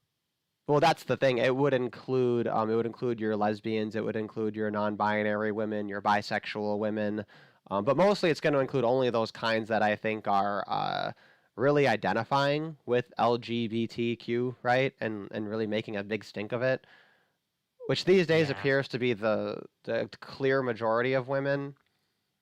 They love hearts, not parts, and they're all bisexual. Right. But that seems to be like that would be the default thing to assume of a typical woman, unless she states otherwise. That would be the safest assumption in 2021. Oh, unless she's a Zoomer, right? Then then you got that non-B thing, the NB. Yeah. The non-binary, whatever.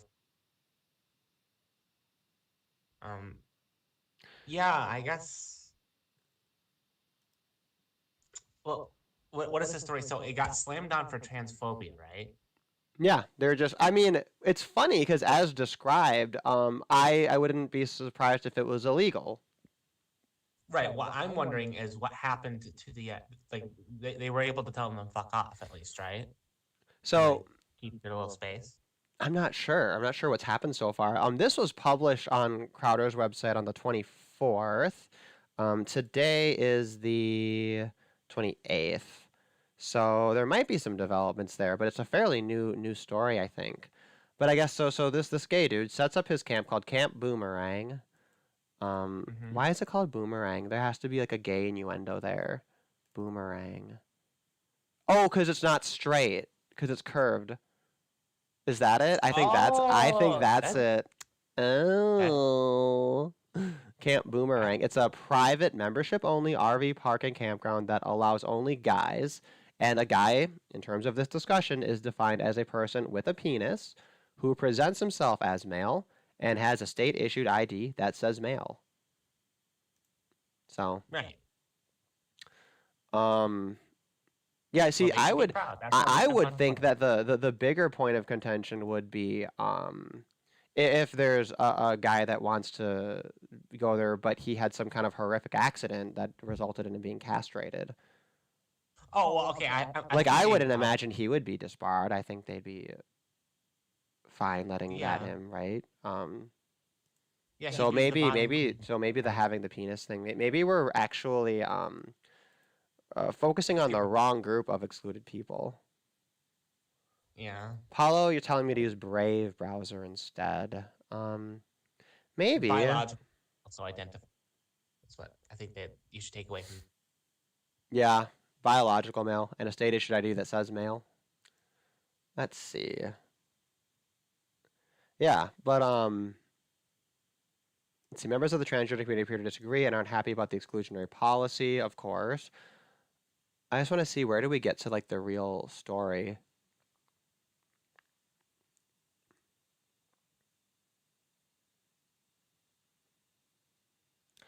Ooh, sorry for the dead air. Just giving me a minute to kind of read through here. Because trans out... Oh, then this is a kind of a cynical take on it.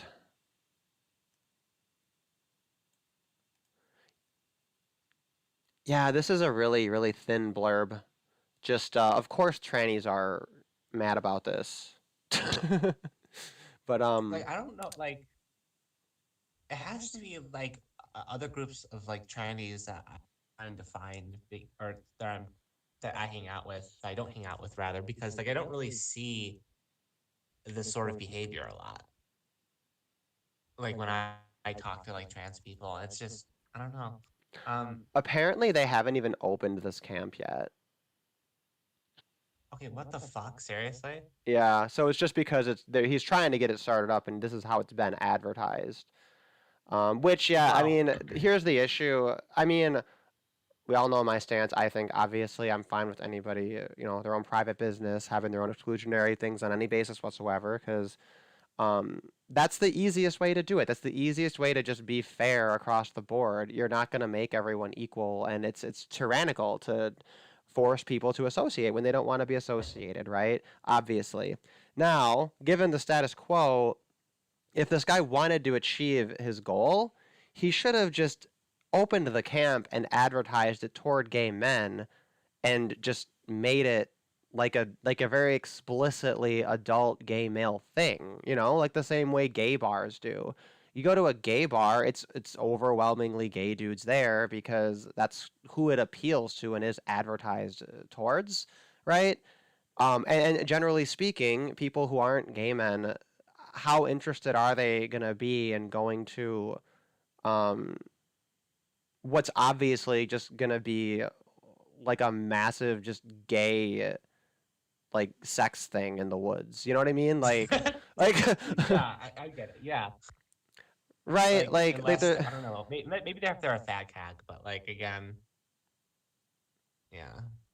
I get your point. I mean, I could see how the probably gonna lesbians, problem, right, could have a problem because of straight men wanting to see lesbians, but I don't think you have as much of like lecherous women who are just like, well, I want to be around that, like. Yeah, that's true. Like generally speaking, the public on average aren't as interested in male-on-male sexual activity compared to other combinations of sexual activities between adults, right? So there's Well, this to be natural fair- buffer. There's natural buffer by just a bunch of dudes having sex with each other that I think you don't probably need a Yeah. rule. Yeah, though to be fair, I think most people's like view on lesbians is kind of influenced by porn. Because Well, yeah, because where else are you gonna get it? There aren't real ones. Yeah, I mean the ones that are like okay, like I'm pretty sure if once they realize most lesbians look like Magdalene Burns, and like fucking whatever a Grimming, that fat fucking turf woman, I forget what her name was, but like most lesbians look like that. It's not appealing to a straight man, I would say. So, like, what they really are after are like bisexual women who do porn in their 20s and 30s. Yeah. You know what I mean? No, yeah, and we do have a comment that lesbians have ruined a lot of gay bars. I mean, fair enough, right? So maybe it's. I mean, obviously the solution I'm proposing would be a non-ideal one.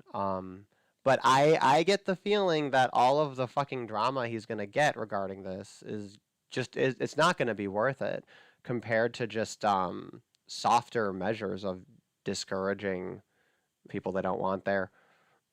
Yeah. Let me see here. I'm kind of scanning this article to see if they gave us. Oh yeah. So this article is actually really funny because it's written by like a gay publication. So this is Gay Inc. So naturally they're gonna side with the transsexuals, which is ironic because this one specifically, this is a gay sex app. This is from Hornet. I didn't even know like they have like a news site. It turns out this is the first one that came up.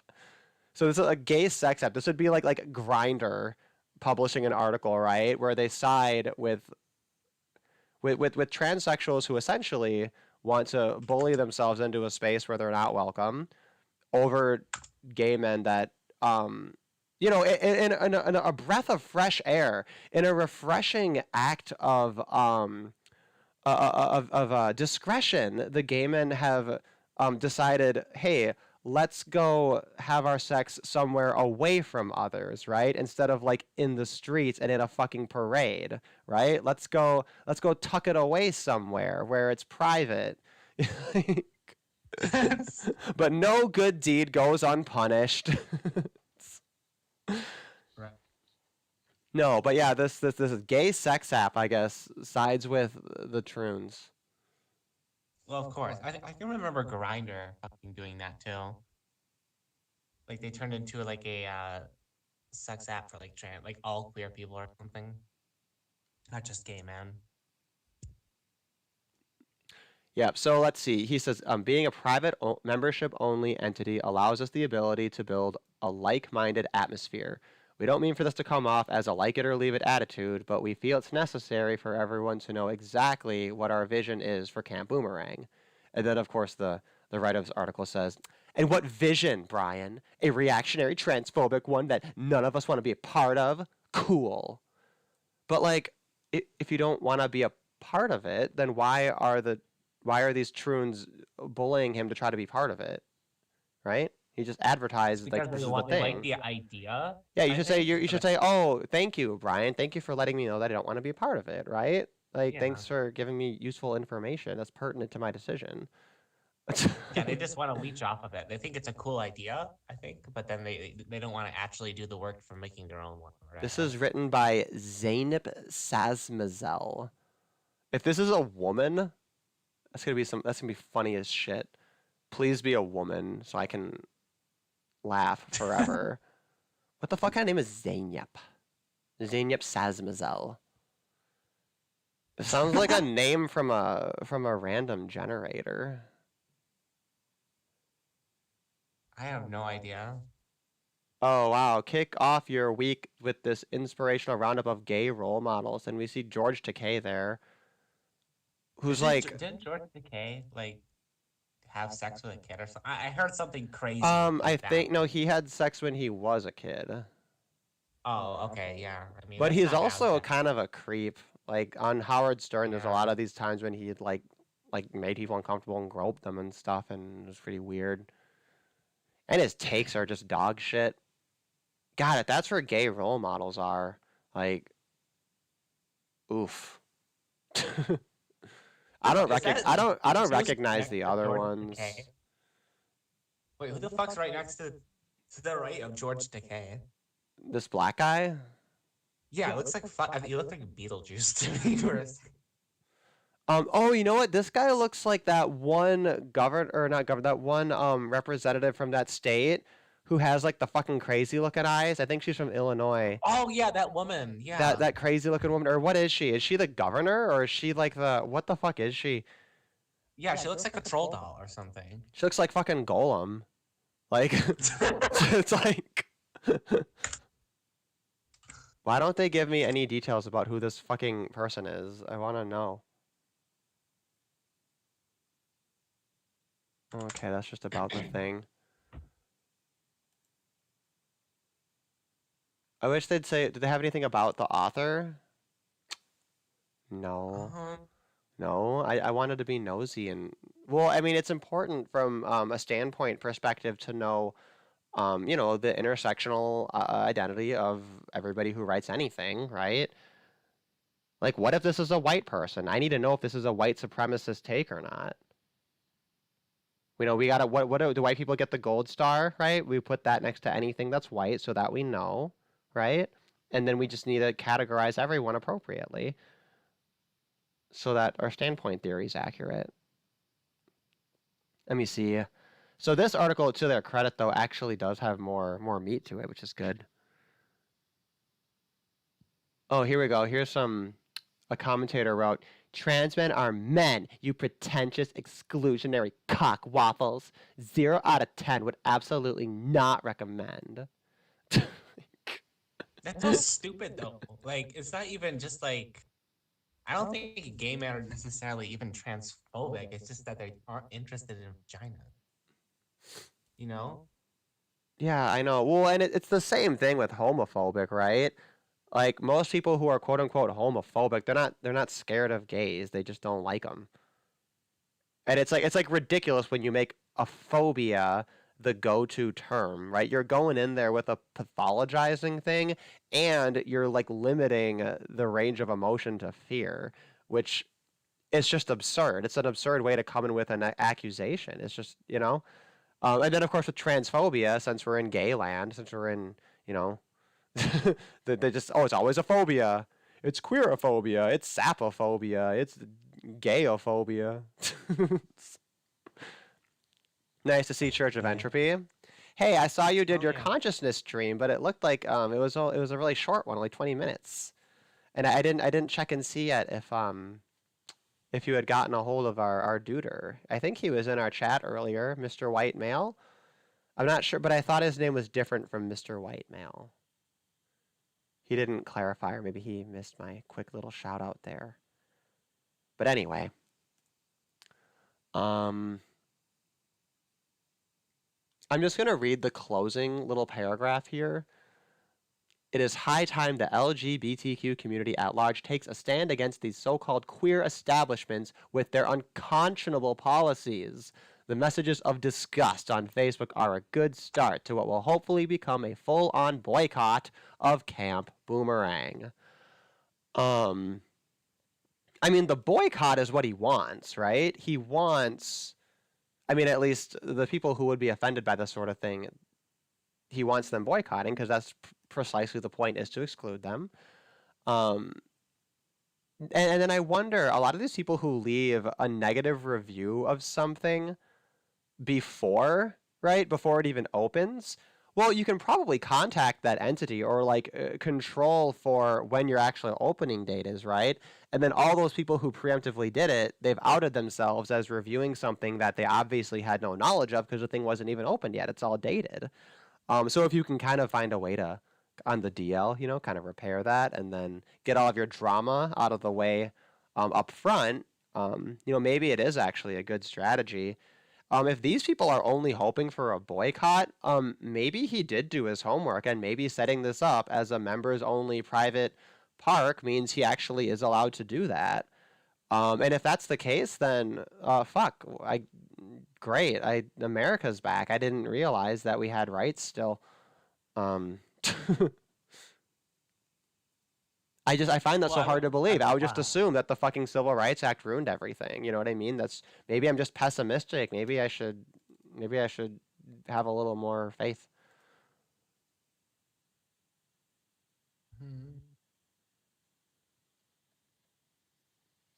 Oh, and Jen clarified that the stream she did was an impromptu thing with someone different. So, hey, that's good. That means we got stuff planned still. Means more is more. Yeah, so there's nothing else to talk about with this silly thing here. But oh, that was the other thing too. Just this idea, okay, it's high time that they take a stand against these so-called queer establishments. Like, how common is it though? You know what I mean? Obviously, anything we saw, we commented on, and there is a bit of a history of it. But is there an epidemic now of like these gay male spaces being trans exclusionary and arising? I guess the male I guess MRFs. What would we call it? MRFs, yeah. Well, it wouldn't be MRFs. I guess it would be male exclusionary gays, Megs.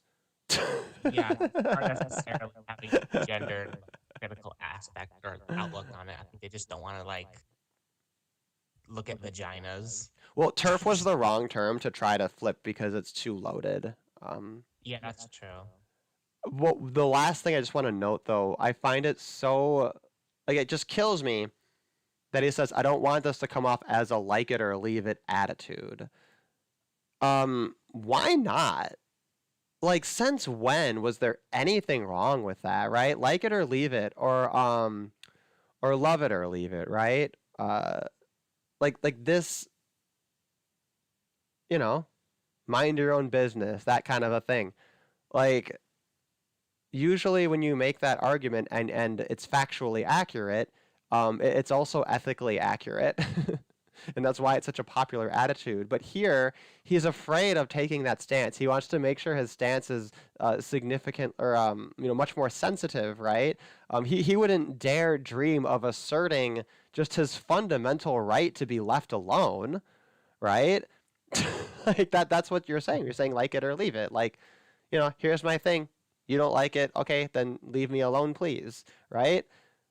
Just to assert the basic right to be left alone is too radical these days. So, That's my big takeaway from it. Yeah, and that's the last little story I had. So let's round things out with some Marilyn Manson talk. Oh yeah, okay, let's go. I'm gonna mark this time in my notes too. So I'm 2.5 hours in, and now we are on our last topic here. Marilyn Manson, and we got to everything that I think was good to get to. So yeah, forgive me, Jen. This stream was less of a pure philosophy stream than the last few we've been doing. This one is more of like a catching up on various stuff kind of thing. But yeah, this was that Greta Aurora video, which I'm going to make sure I watch later, that she had put out earlier this month. Yeah, I'm trying to find the article. I mean, I know what's going on.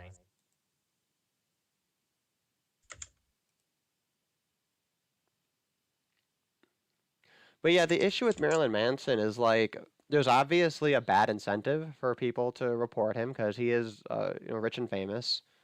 I assume he's still rich. I didn't hear anything about him like getting a Robin Williams style He's still treatment pretty or well whatever. off, I'd say. He was married at one point. Is he still what's the deal with that, I wonder? I actually have no. I think the thing is that like they broke up because like Marilyn Manson had mental issues or something. So like the thing is with Marilyn Manson in this situation, he probably isn't like completely innocent, but the allegations seem to point to like rape or something, if I recall correctly, which probably is not the case. Right. In fact, Marilyn Manson's always been a kind of a so like he kind of did this.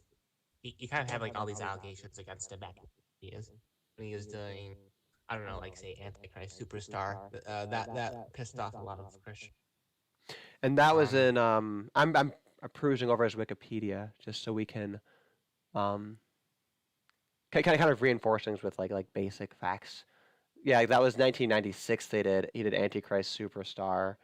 And yeah, as far as I could tell, that was kind of when you'd hear the most about him, right? He was kind of like household name, like A-list celebrity, like mid 90s into maybe the mid aughts, but then there was I think he had a hiatus for a long time.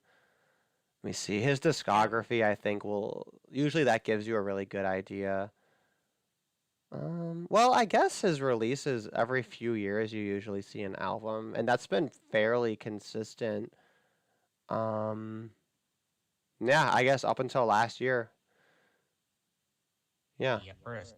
Basically, from what I've seen, it's probably just Me Too. The thing is that an interesting thing is that back in 2017, his guitarist Twiggy was actually Me Too'd as well. If you didn't know about that. Okay, so there's some history of various allegations and but apparently no convictions, right? So this must have been stuff that either was settled or stuff that just went away or. Yeah, I mean, I looked into the Twiggy stuff. It didn't really seem like that confirmation that he did it. It's just that I guess Marilyn Manson at the time didn't want the fucking heat on him, so he just kicked him off the team or whatever. Yeah.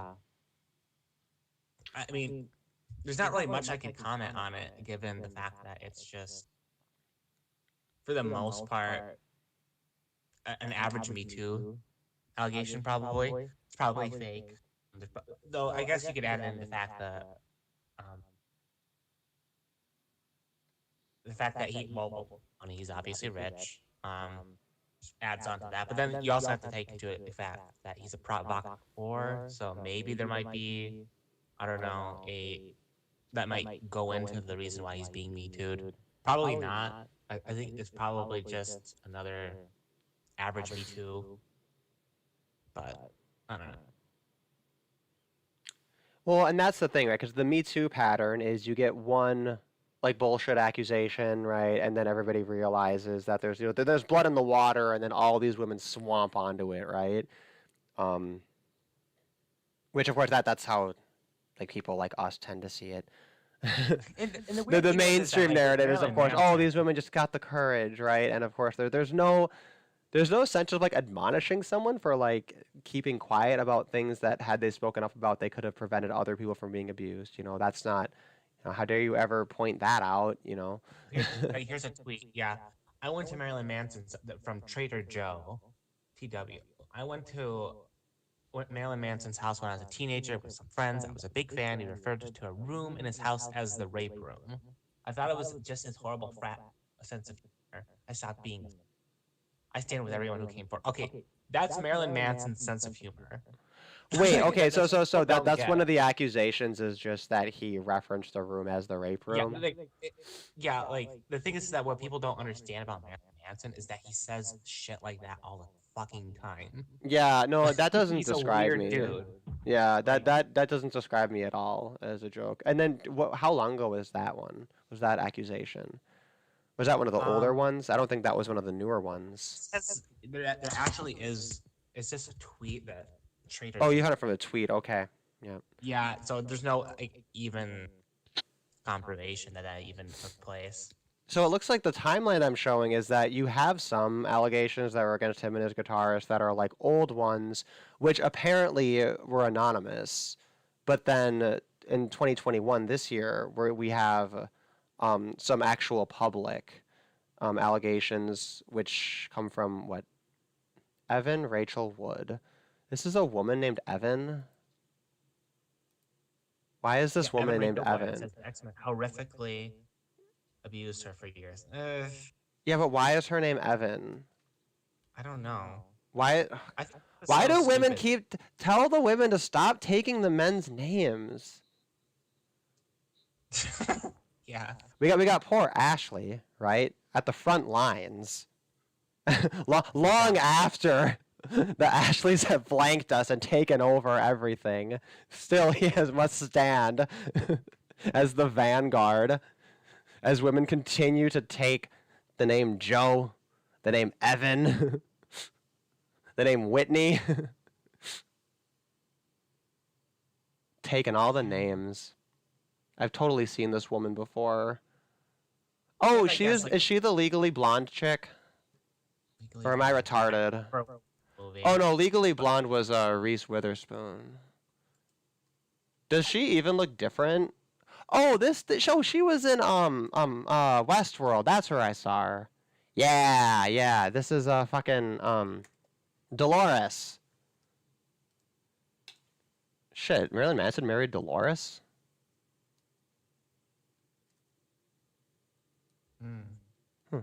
Did you see Westworld? Yeah. I don't know. What? Sorry, Did what? Did you watch Westworld? This is I have. okay. Westworld was better than Game of. Okay, it was better than Game of Thrones when Game of Thrones was good. That's how good Westworld is. I never even watched Game of Thrones either. God. Okay, it's as good as the Blair Witch Project. Okay, the Blair Witch Project. Not that they're comparable at all. I just know you like the Blair Witch Project, so that's how I'm gonna trick you into watching I it. commented like 10 hours ago on your face. I know it's so good. You know? That's gonna be like one of my new like odd opinions. I'm just like, guys, Blair Witch Project seriously underrated. Good. Seriously underrated. Also, totally real. That'll be my extreme stance. Also, totally real. Yeah. Sorry, I got totally distracted just because this woman's name was Evan. So she is a former fiance. Let me just Control F to get to the Marilyn Manson part of her saga. Oh, okay. So they were dating for a long time. It looks like.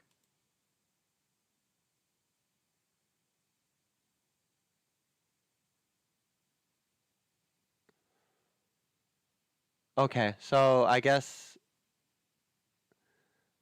she wouldn't have had anything to do with him though for so many years. So then the question is, why did these allegations come out now?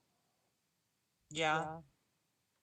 Yeah, the and fact they that, were married for 19 months. So they were married for about a year and a half which Yeah, they that's not ended good. it in Yeah, that is not a good 2014. sign. But Yeah. So okay. So they were married and divorced within. I don't know. I guess. Well, I mean, I guess if they were dating from 2007, right? Like that. That is pretty. That's a very long relationship. yeah, 7 years and some but change, and Marilyn then one and Manson a could half of get that's as much married. pussy as he wanted back when he was like younger. So like the whole allegation at that time that he would have to rape to get sex is kind of ridiculous, anyways. Because why would he have to rape when he could get a fucking blowjob from like literally any girl of age back when he was like back in the 90s? Like, No, yeah, because he's definitely at that like even if not the money threshold, the status threshold. That yeah. yeah. So yeah, it's a little I weird. mean, of course, think. I guess that wouldn't. I mean, there could be the kind of twisted person that prefers, right? Prefers that. So that would, I guess, be the standard. And Sure, but the you awkward have thing to. is that since Marilyn Manson's like image and his style of music and everything was so like deliberately kind of twisted, right? It's going to be really hard, I imagine, for him to get a fair deal in court. I think that I hope that he because I kind of like him, but yeah, I mean, I think your standard works better here, given the fact that yeah, basically why was this not reported immediately? Well, apparently in 2016, that's when she told the Rolling Stone that she had been raped once by a significant other. But still, that's like so many years ago. And then 2 years later, she testified before a subcommittee in the House Judiciary. Oh, that was just in support of a Sexual Assault Survivors Bill of Rights Act. Which is just like, so complex post-traumatic stress. Okay. I just want to see if she ever confirms or denies who, right? Okay, so yeah, and then eventually in February, she names Manson as the abuser.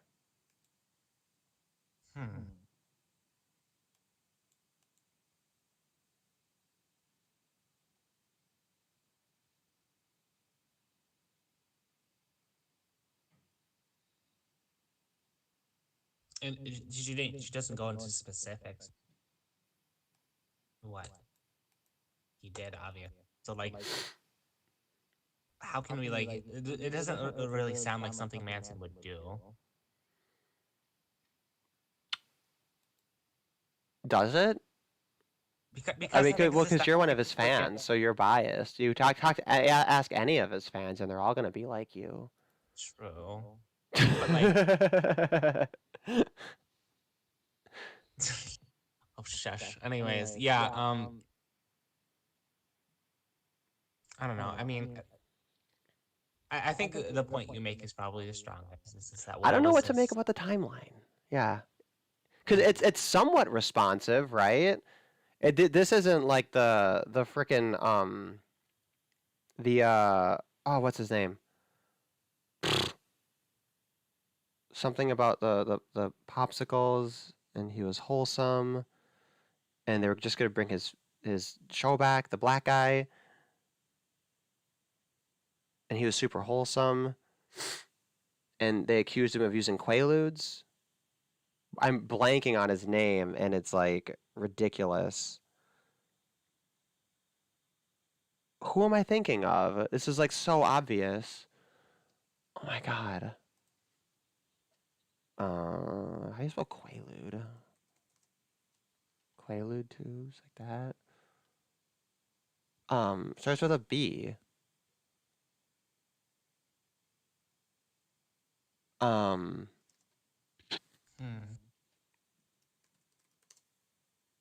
shocked that it hasn't immediately come to anyone's mind. Like, this should never happen. Bill Cosby. Jesus. Oh my God.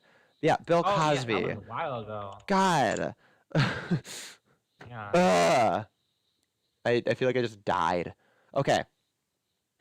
I forget. So so with the Bill Cosby accusations, it was people coming forward at like 30 fucking years after the fact, right? And at that point, it's like, no, like it's expired. Like, stop it. Just why there shouldn't be shit that has like no statute of limitations. It's just like, no. Okay. So this one, we don't have that kind of an insane timeline because their relationship ended in 2014, right? And she references the allegations in 2016, but doesn't actually name him as the person until this year. So I mean, maybe if you add it all up, it's in a grayer area. You know what I mean? So Right. that's one supposedly reason. this happened when she was 18. Like that's what I'm reading. Unless she's saying something else. Let me see. How old is she? She is okay, so she's 33, maybe 34. 33. And no, she's 34. No, 33. Sorry, 33. She's 33 and then she met him in 2007. 2007 she would have been about 20. Yeah, so that's a while ago. Yeah. Like, so again, you still have to like wonder, like, why the fuck did she wait so long? Oh, did she say that the abuse allegedly happened when she was 19? Because then that Yeah, would have been something before like their relationship was public, which would have put it in 2006. So then maybe we are looking at, 10 years after the fact, recontextualizing it. I could kind of see how she figures she can make it like a rape story, right, and embellish it.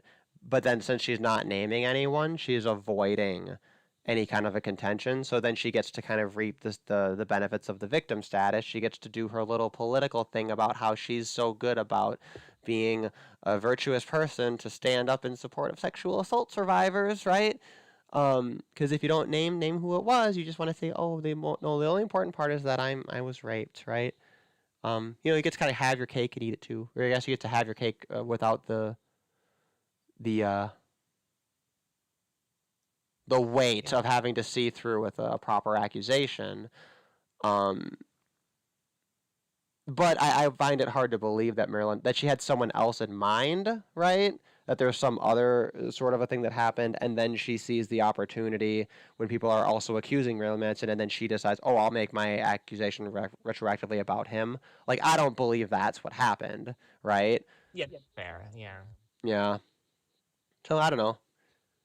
It's either like if things are truly, if there's truly abuse here and she's not full of shit, it's a situation again where you should come forward sooner, and that should be encouraged, and that should be a takeaway, right? But then if it's bullshit, I guess if it's bullshit, it's very, very careful and well positioned, it seems. So I actually would come away at this with somewhat of a tepid judgment that there maybe was something that happened, but then I wouldn't be surprised if it was being sensationalized and kind of manipulated for some other goal. So maybe that's just another way of saying nothing, though. Also, this is kind of funny. I forgot about this controversy. I vaguely remember it. About 1 year ago, when Kobe Bryant died in the helicopter crash, she made a comment on Twitter calling him a rapist because of his sexual assault allegations, which were dropped. That's one thing, though, that I think not a lot of people are aware of, that he was never convicted of rape. Wait, is this Evan said that? Yeah, she said that about Kobe Bryant after he died in a plane crash or in a helicopter crash. What Oh, sorry. After him and his like baby daughter die in a fucking horrific the helicopter fuck? accident. She's like, I don't care if a fucking rapist get hit in a helicopter crash. I mean, it's like I'm mocking her, but I also say pretty incendiary shit too. So I'm not really I'm in kind of a glass house as far as that judgment's concerned, but.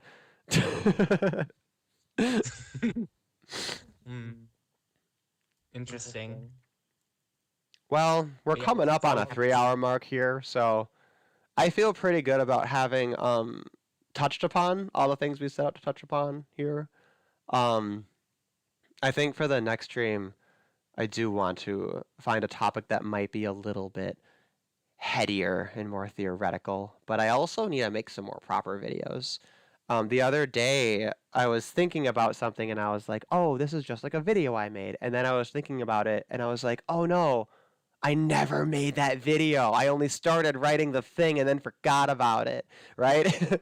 Like the project was such a back burner project that I had subconsciously just convinced myself and thought of it as just another video that I had. And I have a little collection of these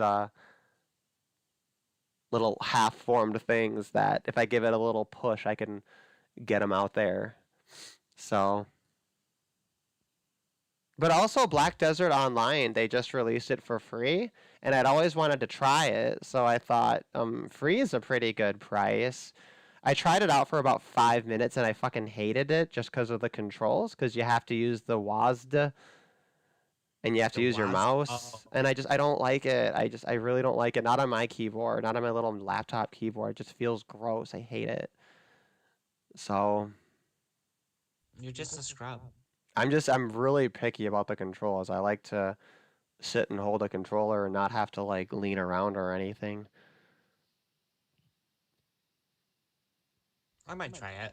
I mean, I guess I could pull up a soft controller and then I could map the buttons of it onto a thing, right? Or like map it onto keyboard things. But I just feel like that's very, very non-ideal.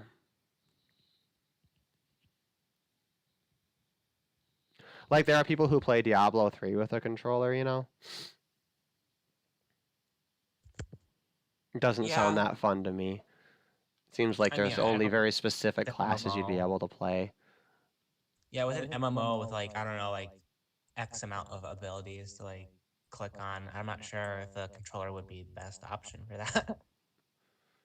Oh, especially not if you're playing competitively. You'll piss off all kinds of people if you can't keep it secret. That's one reason I love Final Fantasy XIV, though, is they top-down designed that game to be compatible with a controller, and very, very few, if any, other MMOs did that. So, Oh, fucking remember kudos playing to it them. before. Yeah, oh, I did the free trial, and I played, like, the ever-living fuck out of it. In that, I got my money's worth out of that trial. So, It's a good. yeah, I'll definitely hop back into it at some point. But I do have a little bit of mixed feelings. It's not the perfect ideal video game that I've been yearning for. But I guess neither are all the other games. Yeah, maybe a mindset change would be better. Yeah, right? Yeah, I just need the right lobotomy to be able to enjoy fucking sports games. The sports game. Yay! Yeah. I never got that shit ever. Fucking football games that they make every year. Yeah, So right? good. You just reskin a few different players and that's it. Well, I'm going to wrap things up here. Looks like Ashley probably, maybe he had some kind of computer issue because I think he disconnected a couple of times. JWille wandered off to, I think, get some food, but I mean, Food's we know where to find him. And of course, it was nice to see many of the usual suspects in the chat. And yeah, I believe I will schedule another stream for around this time next week. I think I like doing 2 weeks on, 1 week off, because weekly feels about right, but maybe slightly too often for a stream. So I'm considering sticking to this pattern.